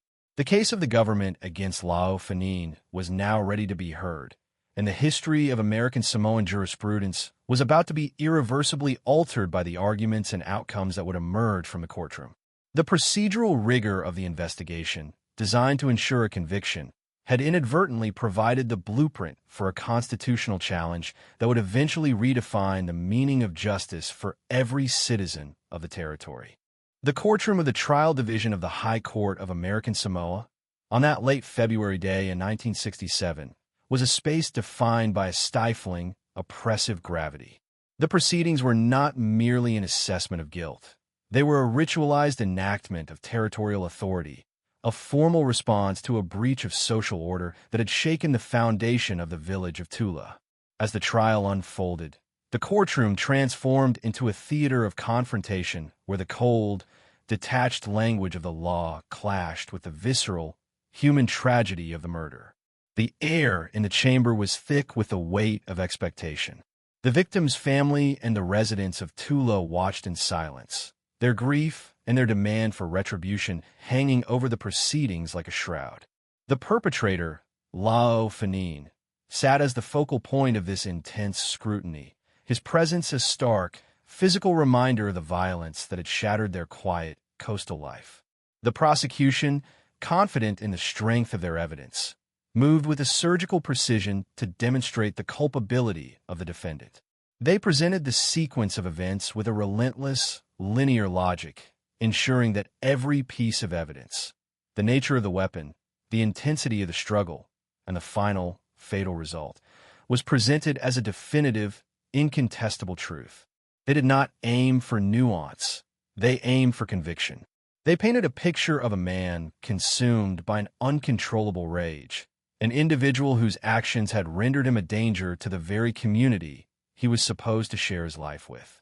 The witnesses called to testify on the events of that fateful day were clearly burdened by the traumatic experience of reliving the violence. Their accounts, however, were processed and refined by the legal machinery until they served only to confirm the narrative of murder in the second degree. The defense team, in contrast, operated with a strategic, reserved caution. While they could not deny the physical reality of the crime, their focus was entirely shifted toward the structural integrity of the trial itself. They were, in essence, litigating the legitimacy of the court's own existence in this specific instance. They scrutinized the procedural conduct of the proceedings, carefully noting each step where the territorial process felt insufficient or potentially out of step with the broader, constitutional standards they aimed to uphold. It was a subtle, intellectual game of positioning. They weren't merely fighting for their client. They were fighting for the future of the territorial justice system. The judge, presiding over the trial division, maintained a demeanor of firm, traditional authority, reflective of a system that believed in its own mandate to maintain peace through a decisive and severe application of the law. There was a sense of historical inevitability in the courtroom, a feeling that this was how justice had always been administered in the territory, and how it would continue to be. The witnesses' testimonies, the presentation of the physical evidence, and the legal arguments exchanged were all part of until that point, unbroken tradition of localized, efficient justice. However, beneath the surface of this ritual, the seeds of the subsequent constitutional challenge were being sown. Every decision made by the judge, every ruling on the admissibility of evidence, and every procedural move by the prosecution was being meticulously cataloged by the defense for the impending appeal. The trial reached its zenith with the pronouncement of the verdict. The conviction for murder in the second degree was expected, given the clarity of the evidence, but it was the sentence that would turn the trial into a pivotal, historic moment. The court, seeking to provide a definitive and unmistakable deterrent, handed down a sentence of 30 years of ordinary labor. This was not a standard penalty. It was a severe, draconian measure, a relic of a harsher, older era of governance. As the sentence was pronounced, the silence in the courtroom intensified, the sheer magnitude of the penalty landing with a heavy, final thud. It was a sentence that reached back into the past, pulling from the archaic, coercive methods of colonial-era penal systems to address a modern, localized tragedy. In the immediate aftermath of the sentencing, the atmosphere in the courtroom shifted. The initial shock of the conviction was replaced by a profound, haunting realization of the sentence's weight. For the defense, the sentence was the final, necessary piece of their argument for a constitutional crisis. They now had the perfect, concrete example of a judicial process that lacked the necessary safeguards of fairness and proportionality. The 30-year term of hard labor was, in their view, the direct result of a system that operated without the oversight and procedural rigor required by the federal standards of the United States Constitution. The courtroom, which had been the site of a conviction, now became the birthplace of an appeal. The judge and the prosecutors, believing they had fulfilled their duty to the territory, could not have known that they had just provided the precise, documented evidence needed to challenge their own authority. The legal machinery, which had functioned so efficiently to secure the conviction, was now the primary focus of the defense's constitutional argument. The trial and sentencing of Lao Fanin represented a perfect storm of social trauma, legal tradition, and constitutional evolution. The proceedings highlighted the profound, unresolved tension between the localized, traditional methods of the island and the increasingly formalized, rights-based requirements of the American legal system. The trial was not just about the life taken in Tula. It was about the very nature of power in a territory that was caught between two different, often conflicting, administrative realities. The severity of the sentence acted as a catalyst for a process that would ultimately dismantle the very structures that had allowed such a punishment to be handed down. It was a moment of profound transformation. The until then unquestioned authority of the High Court's Trial Division was about to be subjected to the rigorous, objective scrutiny of the Appellate Division, and for the first time, the entire long-standing and accepted procedure of the territory was going to be placed under the microscope of federal constitutional law. The conviction was absolute, the crime was clear, and the victim was mourned, but the process that had brought them all to this courtroom was about to be challenged, tested, and ultimately, profoundly and irreversibly reformed. The courtroom of late 1967, once the place where the law was thought to be settled, now became the foundational point for the legal evolution that would shape the future of American Samoa's justice system, setting a course toward a new standard of due process and systemic accountability that would stand the test of time, long after the echoes of the trial and the sentence had faded into the annals of history. The courtroom was now silent. The participants had dispersed, but the legal fire had been lit, a fire that would burn through the administrative traditions of the territory and create the demand for a new, more just and transparent way of administering the law. This was the true and most significant outcome of the trial in the village of Tula, a legacy that would be felt by every citizen who would ever stand before the court in the future. The trial was over, but the history of the territory's law was only just beginning to be written, and the case of the government against Fanin would remain the permanent, starting point of that ongoing, essential narrative of constitutional growth and the relentless, universal human demand for a fair and equitable justice system, regardless of where in the world the law is applied and regardless of the specific cultural background of the community it serves. The conclusion of the criminal proceedings in the Trial Division of the High Court of American Samoa did not bring the resolution that the authorities had envisioned.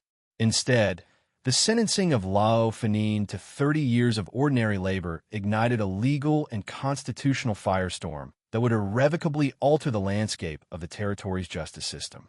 The appeal filed by the defense to the Appellate Division was not merely a challenge to a single verdict. It was a fundamental attack on the architecture of the American Samoa Code and the administrative practices that had long governed the islands.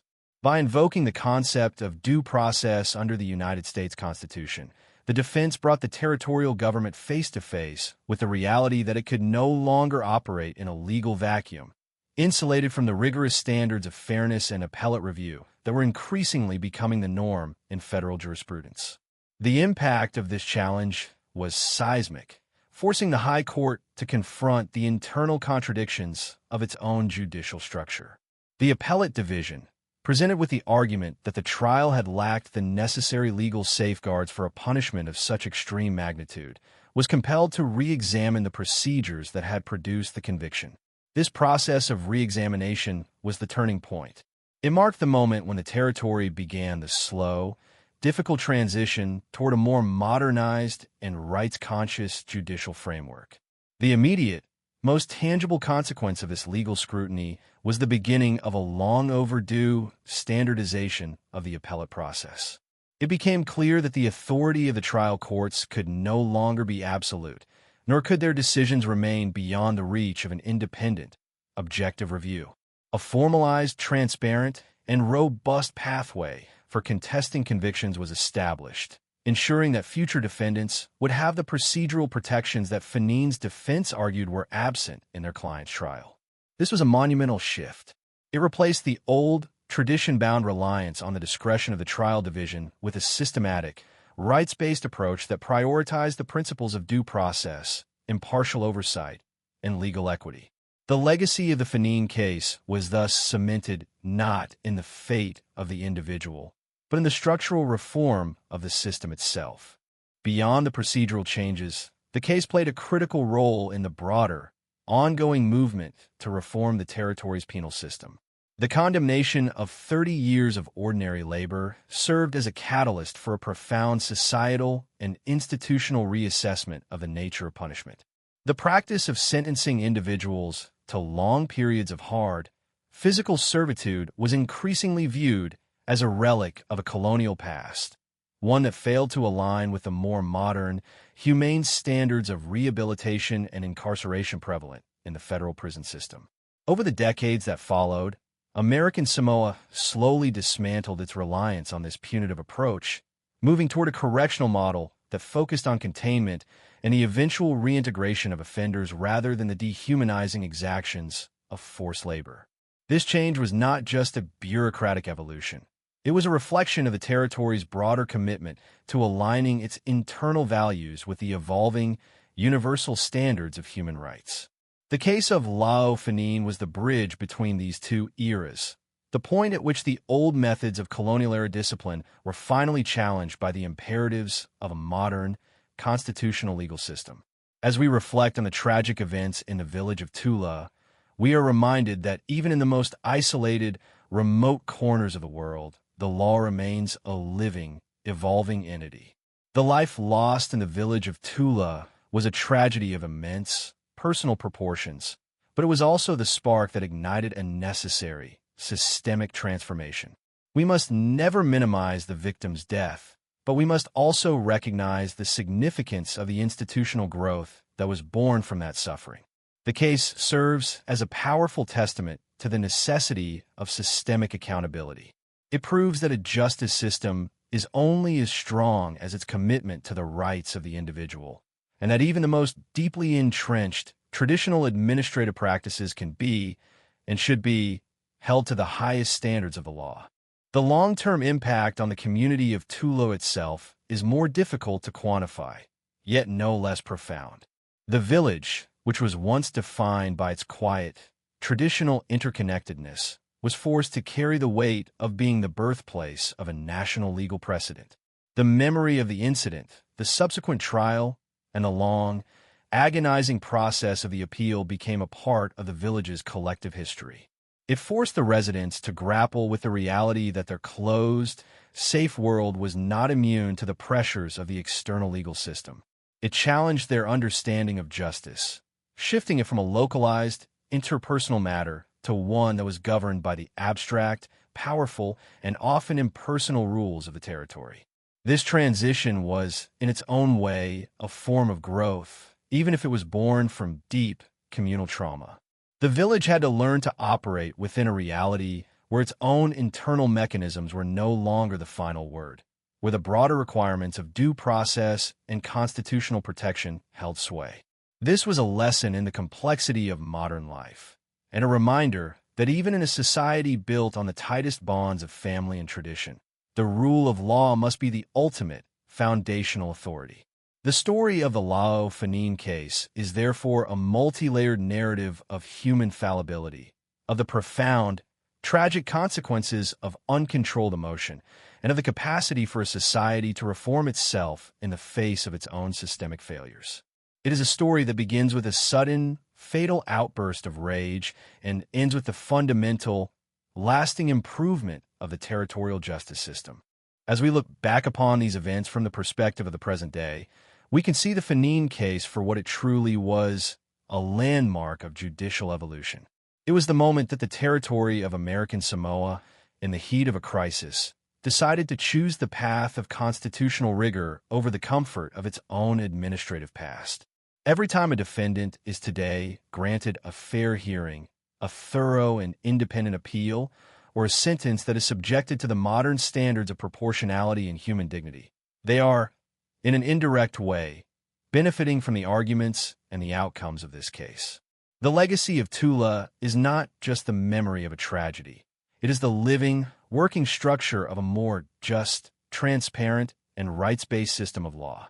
It is a story that confirms that the arc of history, while often long and punctuated by pain, does indeed trend toward a more equitable administration of justice. The system that condemned Fanin to 30 years of hard labor would eventually become the system that recognized the fundamental, inherent right to due process, ensuring that such a sentence, and the procedural flaws that birthed it, would never again be the unquestioned standard of the territorial courts. In this sense, the case was a triumph of the legal process, proving that the tools of the law can be used to correct the law itself. Finally, in pondering the legacy of these events, we must hold the victim and the perpetrator in the light of their full human complexity. The victim was not just a case study, and the perpetrator was not just an argument for appellate reform. They were individuals whose lives were forever altered by the choices made on that day, in early 1967. The law, with its cold, clinical language and its abstract, procedural mandates, often misses the human heart of the story. But in the case of the government of American Samoa against Lao Fanin, the human reality and the legal transformation were inseparable. The systemic reform was the result of the tragic, unnecessary ending of a life, and that connection gives the legal history a deeper, more profound significance. We are left with the recognition that the justice we rely on today is the product of thousands of such moments, of tragedies that force us to look in the mirror, of challenges that force us to improve, and of a relentless, shared demand for a system that recognizes the fundamental worth of every individual. The case of the Tula murder is now a permanent chapter in the history of American Samoa, a chapter that reminds us that the quest for justice is never truly finished, but is instead an ongoing, essential endeavor, one that requires us to be as vigilant in our defense of the process as we are in our pursuit of the truth. As the years have passed, the echoes of the trial and the specific details of the sentencing have faded, but the impact of the constitutional reform remains as clear and as necessary as it was on that day, in 1967.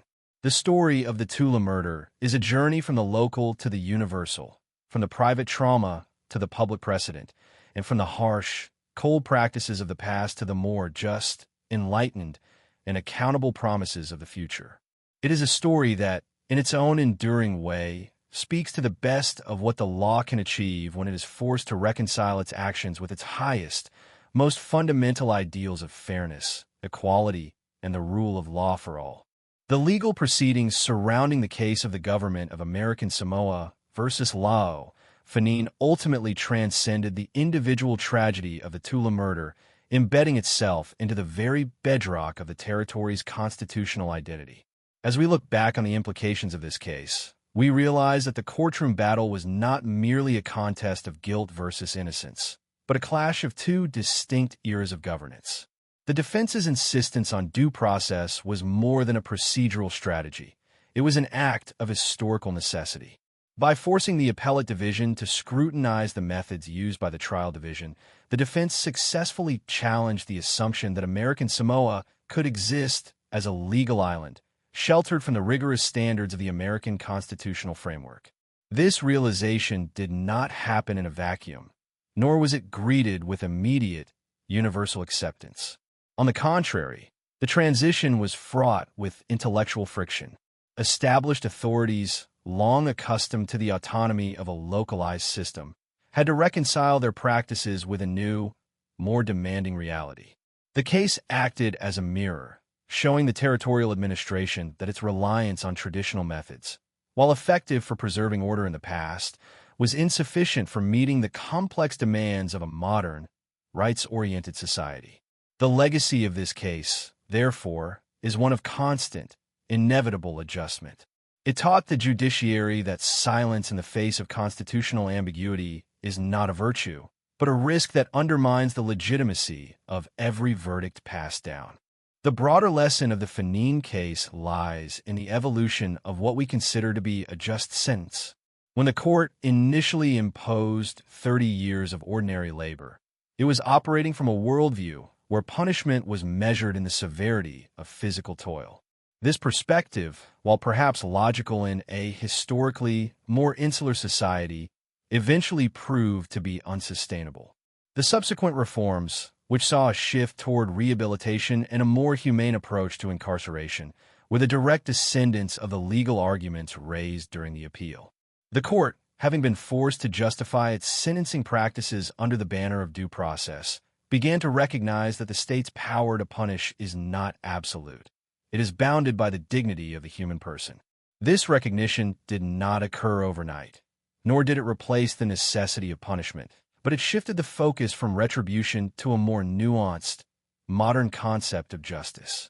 The transformation of the penal system in American Samoa became a work in progress, a slow, methodical journey toward aligning territorial practices with the broader principles of the federal government.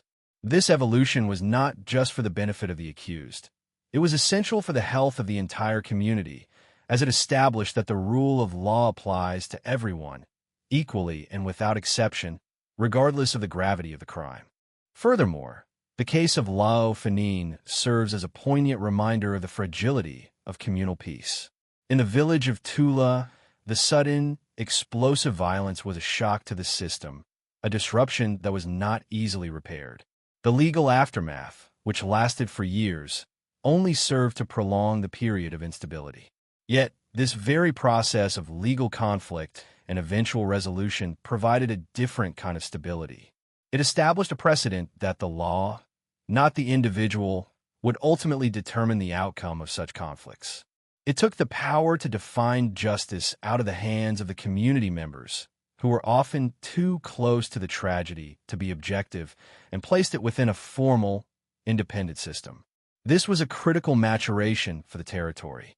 It meant that the justice system, while impersonal and sometimes cold in its procedures, offered a level of consistency and fairness that individual or community-based reactions could never provide.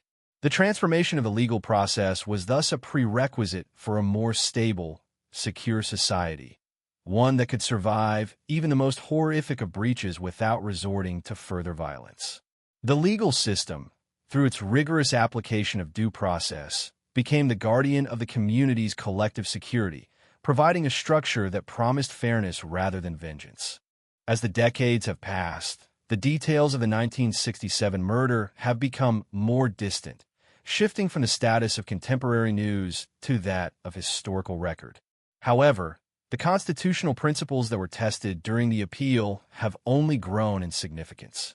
We live in an era where the protection of individual rights, even in the most remote parts of our world, is considered an essential component of a functional society. The Fannin case, though localized in its origins, serves as an example of how a single legal challenge can resonate across an entire system. It was a catalyst for the democratization of the territorial courts, a necessary push toward a standard of judicial excellence that would eventually benefit thousands of future defendants. The case remains a touchstone for those who argue that the law must never become stagnant, that it must always be open to question and revision, and that the protection of due process is not an optional luxury, but an absolute requirement of a free and fair society. The memory of the Tula murder is the memory of a tragedy that forced us to become better, and that, in its own way, is a legacy that transcends the sorrow of the event itself. In the final assessment, the story of the Lao Fenin appeal is a narrative of resilience. It is the story of how an isolated territory, faced with its own limitations, chose to embrace the more rigorous, demanding, and ultimately, more just path of constitutional adherence. It is a story that emphasizes the importance of the legal process, not as a tool for the powerful to exercise control, but as a mechanism for the community to ensure that fairness is the primary goal of the state. The case stands as a monument to the idea that no system is beyond reform and that the persistent, principled application of legal standards is the most effective way to secure a stable and equitable future. Every time we speak of the importance of due process, every time we advocate for the reform of penal systems, and every time we insist on the independence of the judiciary, we're building upon the foundation laid during those tense months in 1967. The case of the government against Fenin is a reminder that history is not just something that happens to us, but something we create through our choices, our debates, and our refusal to accept the limitations of the past. The journey from the village of Tula to the final, enlightened principles of modern territorial law is a testament to the enduring power of the legal system to serve as a force for positive, systemic change. It is an ongoing project, a commitment that requires our constant attention and our unwavering support. The courtroom in the High Court of American Samoa may have long since seen new trials, new judges, and new legal challenges, but the standard established by the Fenin appeal remains a pillar of the territory's jurisprudence. It is the standard that ensures the balance of power, the rights of the accused, and the ultimate objective nature of the law are protected from the pressures of local circumstance. This is the true success of the case. It turned a moment of singular, human despair into an enduring, collective achievement. The story of Tula is not just about a murder. It is about the birth of a more mature, thoughtful, and principled legal system. It is a narrative that validates the necessity of our struggle for better, more equitable laws, and it provides a benchmark against which all future legal decisions can be measured. As we continue to navigate the complexities of our shared world, the story of the Fenin case serves as a beacon, reminding us that even from the most tragic and difficult of circumstances, we can create lasting, meaningful progress. The law, with all its history and all its weight, is ultimately a testament to our humanity, to our desire for order, our search for truth, and our ongoing, unyielding belief in the possibility of a better, more just world for everyone, regardless of where they may call home. The case of the Tula murder, once a singular, localized tragedy, has thus earned its place in the history of the law as an essential, foundational event, a permanent marker on the road toward the fuller realization of human rights and systemic justice in the American Samoa territory, and beyond, into the broader, universal scope of constitutional jurisprudence that defines our modern understanding of the state and its obligations to its citizens. The final reflections on the case of the government of American Samoa versus Lao Fenin lead us inevitably to a broader consideration of the role of the individual within the vast, impersonal machinery of the law. When we strip away the technical, legalistic language of the appellate records and the clinical descriptions of the trial, we are left with the fundamental truth that this entire historical episode was precipitated by a singular, catastrophic human choice. The murder in the village of Tula was a manifestation of the raw, unbridled volatility that resides within the human condition, a reminder that even in the most tightly knit, tradition-bound environments, the capacity for profound and irreversible violence remains a constant, lurking possibility. Yet, the subsequent legal journey, from the initial shock of the investigation to the constitutional milestone of the appellate decision, demonstrates that the law exists not merely to contain such violence, but to understand it, categorize it, and eventually, to reshape the structures that respond to it. This cycle, wherein an act of human destruction becomes the catalyst for legal construction, is perhaps the most defining feature of our civilized world. It forces us to accept that our judicial systems are not static monuments of perfection, but living, reactive entities that are constantly being tested by the very transgressions they were designed to prevent. As we conclude this examination, we must return to the significance of the territorial context.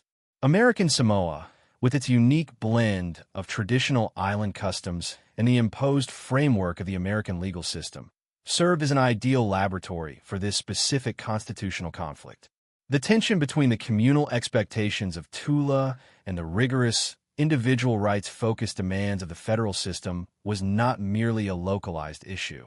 It was a microcosm of the global struggle to reconcile local identity with universal standards of justice. The Fanine case highlighted the inherent strain of this reconciliation, proving that a legal system cannot simply be transplanted from one environment to another without encountering profound structural resistance. The resolution of this tension, the gradual integration of due process into the daily operations of the territorial courts, was a victory for the principle of the rule of law. It affirmed that regardless of geography, regardless of the cultural heritage of a population, and regardless of the traditional mechanisms of local order, the ultimate authority must be one that respects the fundamental, non-negotiable rights of the individual. This is the enduring truth that the case of Fanine has left to the historical record, a truth that continues to inform and guide the administration of justice across the islands today. The human element of the victim, while often overshadowed by the legal discourse, remains the emotional heartbeat of this narrative. It is vital to remember that before the appeal was filed, before the lawyers argued about the Constitution, and before the court records were archived, there was a real, tangible life that was extinguished in a moment of fury. The tragedy of Tula is not just a lesson in constitutional reform. It is a permanent reminder of the fragility of the human experience.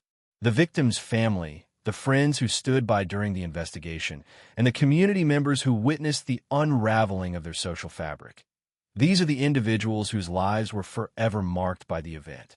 Their presence in our considerations is essential as they provide the human perspective that the law is designed to protect. The legal changes that occurred in the wake of the crime were, in the most profound sense, a recognition of this value. They were a societal admission that the loss of a single life demands a process of justice that is not just efficient, but fundamentally just, transparent, and humane. This is the highest expression of the law, that it should evolve to better honor the dignity of those it was established to serve. Reflecting on a life of Lau Fanine, one is struck by the sobering realization that he, too, was a victim, if not of the crime he committed, then of the system that processed him, and ultimately, of the uncontrollable impulses that led to his downfall. While his actions were undeniably brutal and worthy of the weight of the law, the fact that his conviction and sentence became the catalyst for such a massive, positive shift in territorial jurisprudence adds a layer of tragic irony to his legacy. He became a tool for progress, an agent of change, precisely because the system that judged him was found to be so profoundly wanting. This is not to excuse the crime, but to acknowledge that the machinery of justice, in its attempt to achieve closure, often produces outcomes that serve purposes far beyond the simple punishment of a single offender. The evolution of the American Samoan legal system, spurred by the failings exposed during his appeal, is a direct, measurable consequence of his actions. It is a legacy that is both heavy and complex, one that continues to exist in the background of every criminal proceeding in the territory. As we look toward the future of legal development in the Pacific and beyond, the lessons of the Tula case remain strikingly relevant. We are reminded that the demand for due process is never truly satisfied, that it is a constant, iterative process of improvement and adaptation. The legal systems that serve us best are those that are never satisfied with their own status quo. They're always willing to interrogate their own practices, and that are consistently open to the possibility that they are falling short of their highest ideals. The Fanine case stands as a perennial prompt for such interrogation. It reminds us that behind every legal precedent is a story, And behind every story is a human need for a system that is, above all else, fair. This, perhaps, is the most valuable insight we can draw from the tragedy, that the law is not just a set of rules, but a promise of protection, of accountability, and of a commitment to the inherent worth of every person involved in the legal process. In closing, we find ourselves circling back to the village of Tula, where it all began. The physical landscape, with its mountains and its sea, remains as it was in 1967, largely unchanged by the passage of time. Yet, the legal and social landscape has been permanently altered. The village is no longer the isolated, traditional enclave it once was. It is now a part of a wider, more modern, and more rights-aware world. The story of the Lao Fanin case is the story of this transformation. It is the story of how an isolated, remote event became a pillar of a broader, more enlightened justice system. It is a story that should be remembered not for the violence that sparked it, but for the clarity it brought to the administration of law, for the systemic improvements it catalyzed, and for the enduring commitment to justice that it fostered within the territory. The journey from the village of Tula to the present day is a journey of maturity, a journey toward a better understanding of what it means to live in a society governed by the rule of law. It is a journey that, like the law itself, is never truly finished, but that continues to move forward, guided by the lessons of the past and the aspirations of the future. The legacy of Tula is a legacy of persistent, principled progress, and it remains one of the most important chapters in the history of American Samoan jurisprudence. It is a narrative that will continue to resonate, reminding all who look closely enough that even the smallest, most remote, and most tragic of places can serve as the foundation for the most significant of constitutional achievements. We move forward now, aware that our own actions and our own commitment to the principles of due process and justice are the next stage in this ongoing, essential history. The story of the Tula incident and the subsequent constitutional evolution of American Samoa represents more than a mere legal footnote. It stands as a testament to the persistent, often painful process by which a society defines the boundaries of its own morality and justice. When we view the legal aftermath of the 1967 murder through the lens of history, we see the clear, deliberate arc of institutional maturation. The transition from a system that prioritized the finality of a verdict above all else to one that values the integrity of the process is the hallmark of a maturing democracy. The case of Lao Fanin, by exposing the limitations of the existing legal framework, essentially forced the territory to reconcile its internal traditions with the external, non-negotiable standards of constitutional protection. This reconciliation was not merely an administrative shift. It was a profound cultural transition that acknowledged that the protection of individual rights must reside at the core of all governmental action. The long, winding journey from the village of Tula to the formal chambers of the appellate division was, in every meaningful sense, a journey toward the light of modern legal accountability. The significance of this evolution cannot be overstated, especially when considering the unique challenges faced by the territory. Operating within the complex interface between traditional authority and federal mandates, the judicial system of American Samoa had to navigate a landscape filled with both cultural heritage and the necessity of alignment with the broader United States legal standards. The Fanin case was the crucible in which this alignment was tested. It demonstrated that the rule of law is not a rigid, static collection of statutes, but a dynamic, living commitment to fairness that must be continuously reaffirmed. The procedural reforms that were born from a necessity of correcting the flaws exposed by the Fanin appeal have become the standard practice for every court in the territory today. These reforms ensure that the rights of the accused are not merely theoretical concepts, but active, protected, and fully realized components of every criminal trial. They provide a structural barrier against the potential for administrative overreach, ensuring that even in the most severe cases, the power of the state is checked by the obligation of procedural transparency and impartial appellate oversight. As we step back and survey the broad expanse of this narrative, we are reminded of the essential, fragile balance between the collective need for order and the individual right to justice. The murder in Tula was a profound rupture in this balance, an act of such raw, violent intensity that it seemed, for a time, to make the restoration of order impossible. The subsequent legal proceedings, while rigorous and ultimately transformative, were only able to restore that balance by first acknowledging the depth of the rupture and then by building a new, more resilient structure to hold the society together. This structure, the modern, reformed system of justice, is the lasting, constructive outcome of the Tula tragedy. It represents a collective effort to ensure that the mistakes of the past are not repeated and that the potential for such catastrophic, systemic failures is significantly minimized. It is a legacy of learning, a testament to the capacity for a society to absorb the shock of an unprecedented event and to emerge from that experience with a deeper, more refined understanding of its own responsibilities. The role of the appellate process, as highlighted by the Fannin case, deserves a final, focused consideration. The decision to allow for an independent review of the trial division's verdict was the single most impactful development in the territory's legal history. It opened the door for a discourse on rights that had previously been stifled by the administrative finality of the court. By providing this channel for challenge, the territory ensured that the law could be self-correcting, that errors could be addressed, and that the fundamental principles of the Constitution could be applied even in the most remote judicial settings. This development changed the very nature of legal practice in American Samoa. It encouraged a level of professional scrutiny that had been lacking, leading to a more vibrant, argumentative, and ultimately more robust legal culture. The appellate process became the conscience of the system, a mechanism that kept the court honest and ensured that the pursuit of justice was never divorced from the pursuit of fairness.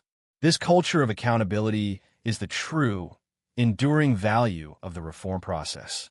We must also recognize the internal growth of the practitioners of law themselves, the lawyers, the judges, and the court officials who lived through this period of intense transition. They were tasked with the difficult responsibility of shifting their own professional frameworks, of unlearning the methods of the past to make space for the rigorous demands of the present. This was not an easy process. It involved personal and professional challenges that were often unseen by the public. Yet, the commitment of these individuals to the systemic health of the territory is a vital part of the story. They were the architects of a new framework, the people who turned the abstract, constitutional arguments into a daily, operational reality.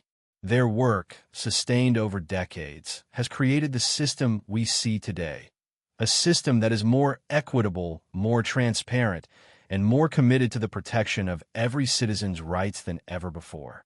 Their story is a reminder that legal change, while often framed in high-level constitutional terms, is ultimately the result of the diligent, persistent work of those who are committed to the highest ideals of the legal profession. In the quiet finality of the present day, the Tula incident is often remembered as a tragic moment that was once the defining feature of a very different time. But for those who study the history of American Samoan jurisprudence, the story is far from closed. It remains an active, pulsing part of the living history of the territory. It serves as a constant reminder that the law is not a passive artifact, but an active force that must be constantly guarded, cultivated, and defended. The murder of the 1960s, as horrific as it was, proved to be the necessary catalyst for a more just society. It forced a confrontation with the truth that even in the most peaceful of places, the necessity of a rigorous, rights-based system of law is universal. The lessons learned in the courtroom during the defense of Lau Fannin are the lessons we continue to live by. They remind us that the cost of justice is a constant, unceasing vigilance, and that the promise of fairness is one that we must keep day after day, case after case, generation after generation. As we conclude this long journey through the history of the case, we do so with a renewed appreciation for the complexity of human society and the law that governs it. The village of Tula, in its silence and its beauty, holds the memory of a past that has been transformed by the very forces it once seemed to lack. The law of the territory, in its modern maturity, carries the imprint of that tragedy in the very structures of its due process. This is the ultimate, and perhaps the most poetic, conclusion to the story. That out of the depths of a singular, profound disaster, there emerged a more enlightened and equitable system of governance. The law, in the end, honored the memory of the victim not just by punishing the crime, but by ensuring that the process of that punishment became a tool for the greater good of the entire community. This is a story of hope, a story of progress, and a story of the enduring human capacity to create order and justice from the fragments of our most difficult experiences. The Tula murder is no longer just a crime. It is the cornerstone of a more just, more constitutional, and more resilient future for all the people of American Samoa, and a story that will continue to resonate as a powerful, necessary lesson in the true, difficult, and essential work of achieving a fair and equitable society for all. The record is now complete, the chapters written, and the evolution of the law stands as a permanent, living, and ever-relevant testament to the power of justice to heal and to reform, even in the most challenging of times and the most isolated of places. The final cadence of this narrative arrives not with the closure of a simple case file, but with the recognition of an enduring legal legacy that continues to define the territory of American Samoa. As we look back across the decades since that fateful day in 1967, the murder of a resident in the village of Tula occupies a unique space in the annals of Pacific jurisprudence. It was an event that functioned as a pivot point for a society transitioning from the quiet, internalized rhythms of the past to the broader, more complex requirements of a modern, rights-based constitutional order. The transformation of the judicial system, triggered by the profound legal challenge mounted in the wake of Lao Fanin's conviction, serves as a poignant reminder that systemic evolution is rarely a linear or painless process. It is instead a result of deep, internal pressures that often emerge from the most tragic and unexpected of circumstances. The case forced the High Court, and by extension the entire territorial administration, to confront the uncomfortable reality that their inherited methods of justice were becoming fundamentally mismatched with the standards of fairness and due process that were increasingly demanded by the federal standards of the United States. This confrontation was not just a matter of legal technicalities. It was an existential moment for the territory, a moment where it had to decide whether it would continue to cling to the inflexible traditions of the colonial era or embrace the more rigorous, protective, and inclusive principles of constitutional law. The path they chose, the path of institutional reform, of appellate standardization, and of the formalization of individual rights, has become the very foundation upon which contemporary justice in the islands is constructed. The story of the Tula incident thus transcends the particulars of the crime, becoming a broader, more significant parable about the nature of the law itself. It teaches us that the law is not an end in itself, but a means to an end. Its true purpose is the cultivation of a society where justice is accessible, predictable, and fundamentally fair to every citizen, regardless of their position within the social hierarchy. The transformation of the penal system, specifically the abandonment of archaic, coercive, and often dehumanizing practices like ordinary labor, underscores this transition toward a more humane, rehabilitative ideal. This was a critical step in the territory's maturation, signaling a move away from the colonial impulse to punish toward a contemporary desire to manage and, where possible, restore. This shift is not merely stylistic. It represents a fundamental change in the state's understanding of its own authority and its obligations toward the individuals it governs. By recognizing that the state's power is limited by the inherent dignity of the individual, the territorial government embraced a concept of power that is far more durable, legitimate, and deeply rooted in the universal principles of human rights. As we contemplate the wider impact of these events, we must also acknowledge the resilience of the community in Tula. To live in a place where such a significant systemic change was born from local tragedy is a unique, perhaps heavy, burden. Yet, the village persists as a testament to the fact that identity, tradition, and the bonds of kinship can survive even when the fundamental governing principles of that society undergo a profound top-down transformation. The village of Tula stands today not as a monument to the crime, but as a living piece of history, an environment that has witnessed the birth of a more enlightened legal future. It reminds us that our local spaces, our homes, our neighborhoods, our villages, are the places where the abstract ideals of justice are tested, refined, and eventually made real. The law is not something that happens elsewhere in the remote offices of a capital city. It is something that interacts with the real, messy, and often emotional realities of our daily lives. The story of Tula is a bridge between the local and the universal, demonstrating how the specific, human struggles of a small community can ripple outward to shape the very foundations of the state's governance. We should also reflect on the role of legal practitioners, the lawyers, the jurists, and the scholars who have analyzed and taught the Fanine case over the years. They have used this story to illustrate the immense, transformative power of constitutional law, even in the most constrained environments. Their work has ensured that the lessons of Tula are not lost, that the constitutional crisis of the 1960s remains a vital part of the contemporary legal education. By treating the case as a foundational text, they have codified the lessons learned and ensured that the commitment to due process remains an active, vibrant component of the territorial identity. Their efforts are a reminder that the health of a justice system is reliant on a constant, informed, and critical engagement with its own history. The case has become a tool for the preservation of institutional memory, a warning against the dangers of complacency, and a constant, positive pressure toward the further improvement and democratization of the court's procedures. The broader lesson for the reader, and for all who are interested in the persistent human endeavor of building a just society, is that the work is never truly finished. The case of the government of American Samoa versus Lau Fanine is a milestone, not a destination. It reminds us that every generation inherits a justice system that is the product of the challenges, the tragedies, and the reforms of its predecessors.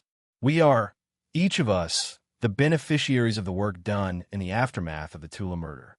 We exist in a landscape of law that is more fair, more transparent, and more accountable than it ever was before that historic appeal. And yet, the responsibility remains with us to be as vigilant, as principled, and as dedicated as the individuals who first questioned the system's legitimacy in the late 1960s. The story of Tula is our story, a reminder that the law is ours to guard, to question, and to improve. It is a story of progress, of redemption, and of the enduring, universal, and non-negotiable human demand for a justice system that respects the integrity of the individual above the convenience of the state. As the echoes of the trial finally fade into the historical record, we are left with a system that is fundamentally different, one that carries within its structural DNA the lessons learned from that singular, intense confrontation.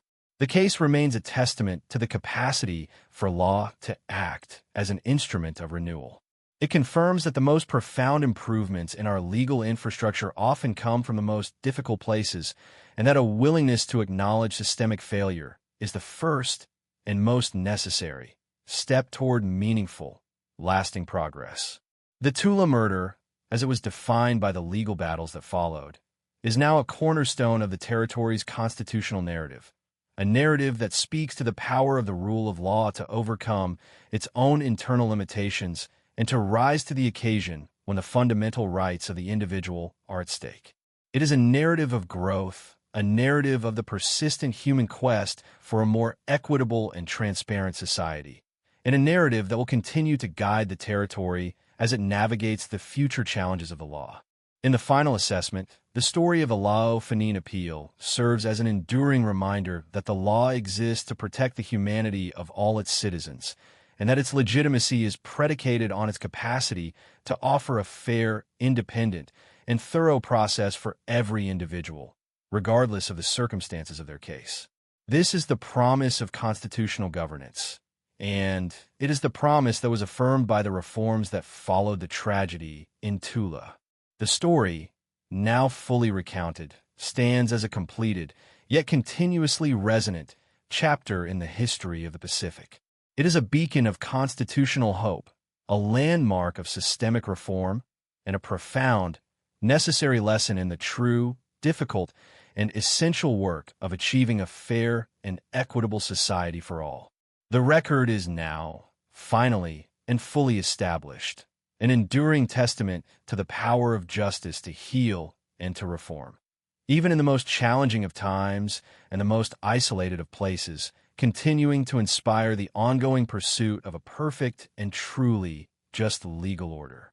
The journey from the village of Tula through the crucible of the High Court and into the modern, enlightened, and accountable framework of the current judicial system stands as one of the most compelling and transformative legal stories of our time, reminding us all that even the smallest, most remote, and most tragic of places can serve as the foundation for the most significant of achievements in the long, persistent, and vital history of the constitutional rule of law.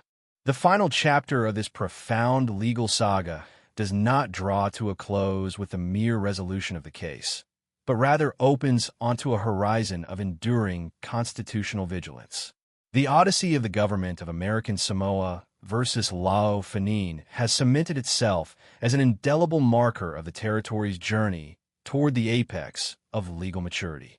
As we reach this final reflection, it is imperative to synthesize the myriad lessons that have emerged from the tragedy in Tula, recognizing that the true significance of the case lies in its role as a perpetual catalyst for systemic integrity.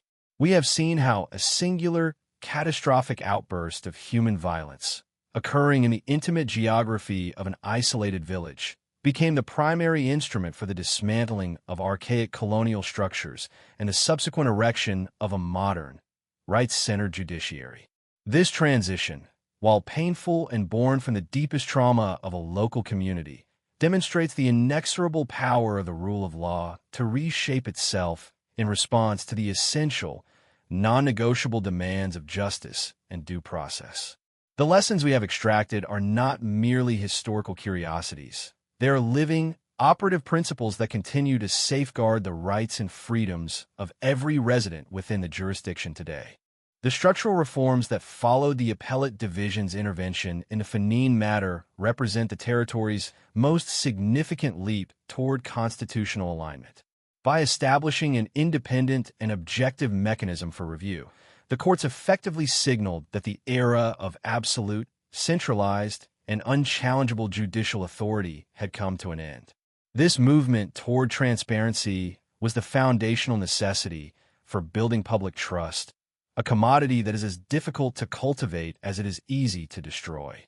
When a society witnesses the legal system correcting its own errors, acknowledging its own previous inadequacies, and committing to a more rigorous standard of conduct, that society begins to view the law not as an external force of control, but as a protective, unifying framework. The Fenin legacy is essentially a legacy of trust, the hard-won recognition that the mechanism of justice is only as robust as its capacity to be questioned, scrutinized, and corrected by those it governs. This culture of accountability has become the baseline expectation for all legal interaction in the territory, ensuring that the arbitrary and the overly punitive are systematically marginalized in favor of the equitable and the reasoned. Furthermore, the shift in the philosophy of punishment from the relentless, physical exactions of ordinary labor to a more nuanced, rehabilitation-focused correctional model reflects the territory's growing respect for the sanctity of the individual. This transition was a philosophical watershed. It required the judiciary to move beyond the primitive, reflexive demand for suffering and to instead consider the complex, multifaceted reality of the offender, the victim, and the societal context of the crime. By tempering the severity of sentencing with the requirements of due process and an awareness of constitutional proportionality, the courts aligned themselves with the evolving global consensus on the limits of state power. This was a courageous and necessary evolution, as it required the legal elite of the territory to relinquish the comfortable habits of the past and accept the intellectual and moral challenge of modern penology. The resulting correctional environment, while still focused on public safety and the containment of dangerous behavior, now operates with a degree of internal consistency and humanity that was entirely absent in the mid-1960s. The story of the victim, whose life was taken so abruptly in the village of Tula, remains the permanent, sobering center of this narrative. It is through their experience and through the profound loss felt by their community that we anchor our understanding of why these legal battles were so critical. We must never allow the intellectual triumph of the appellate reform to eclipse the reality of the victim's demise.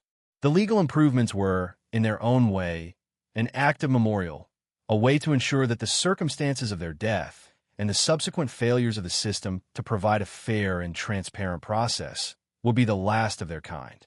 The transformation of a law was a direct, proactive response to the systemic void that existed at the time of the murder, a way to build a shield for the future against the vulnerabilities of the past. The victim's story is thus woven into the structural fabric of the contemporary court, serving as an eternal, silent reminder of the importance of the work that remains to be done. We honor them most effectively when we maintain the highest standards of justice, ensuring that the process remains beyond reproach, independent of political pressure, and deeply committed to the protection of the innocent. As we look toward the future, the Fanine case serves as a beacon of caution and inspiration. It stands as a warning against the dangers of complacency, reminding every generation of practitioners that the law is never finished. There will always be new challenges, new contexts, and new pressures that will test the integrity of the judicial system.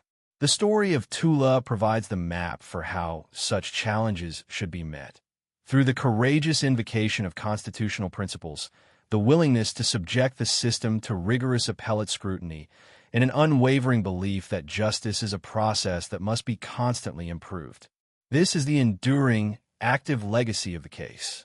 It is a legacy that invites all who study it to be more than passive participants in the legal order, but to be active, critical, and principled guardians of that order. The case demands that we ask the difficult questions, that we identify the gaps between the promise of the law and its practice, and that we have the courage to demand a system that truly reflects our highest ideals of fairness. The resonance of this narrative in the current day is evidence of its foundational importance. Even after 60 years, the questions posed during the Fanine appeal about the scope of judicial power, the requirements of due process, and the limits of state-mandated punishment remain as pertinent as they were at the time of the initial crisis. The territory of American Samoa has grown and changed, but the legal bedrock established during the reform period remains solid, providing the necessary stability for the continued development of a rights-aware, democratic society. The case has achieved a kind of historical permanence, functioning as the primary reference point for all subsequent discussions of judicial evolution. It is a story that binds the past of the territory to its present and its future, creating a continuous, coherent narrative of institutional progress. We move forward now with a clearer, more informed understanding of what it means to uphold the rule of law in a remote, culturally unique, and constitutionally complex environment. We are better for having examined this history, better for having confronted its difficult truths, and better for having seen how the pursuit of justice can be a transformative, healing force. In the end, the history of the Tula case is the story of the law's ultimate, aspirational self. It is the story of a system that, when pushed to the absolute brink, found the strength to hold itself to a higher standard. It is a story of how a small territory, through the sheer necessity of survival and the persistent human demand for equity, achieved a standard of justice that is recognized and respected far beyond its own shores. The legacy of the Fanine case is therefore one of supreme and enduring systemic success, a success born of tragedy, but one that continues to yield the fruits of fairness, stability, and constitutional integrity for every person who stands before the bench. As the final pages of this extended exploration come to a close, we remain anchored by the conviction that the path taken from Tula was the only path toward a truly modern, truly fair, and truly constitutional future.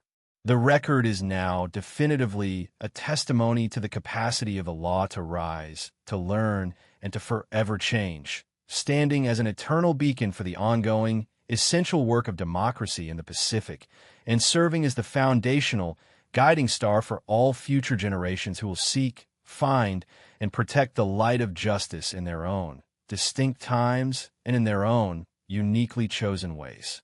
The mission of the law is clear, and the story of Tula remains the most powerful, necessary, and evocative reminder of that mission that we possess.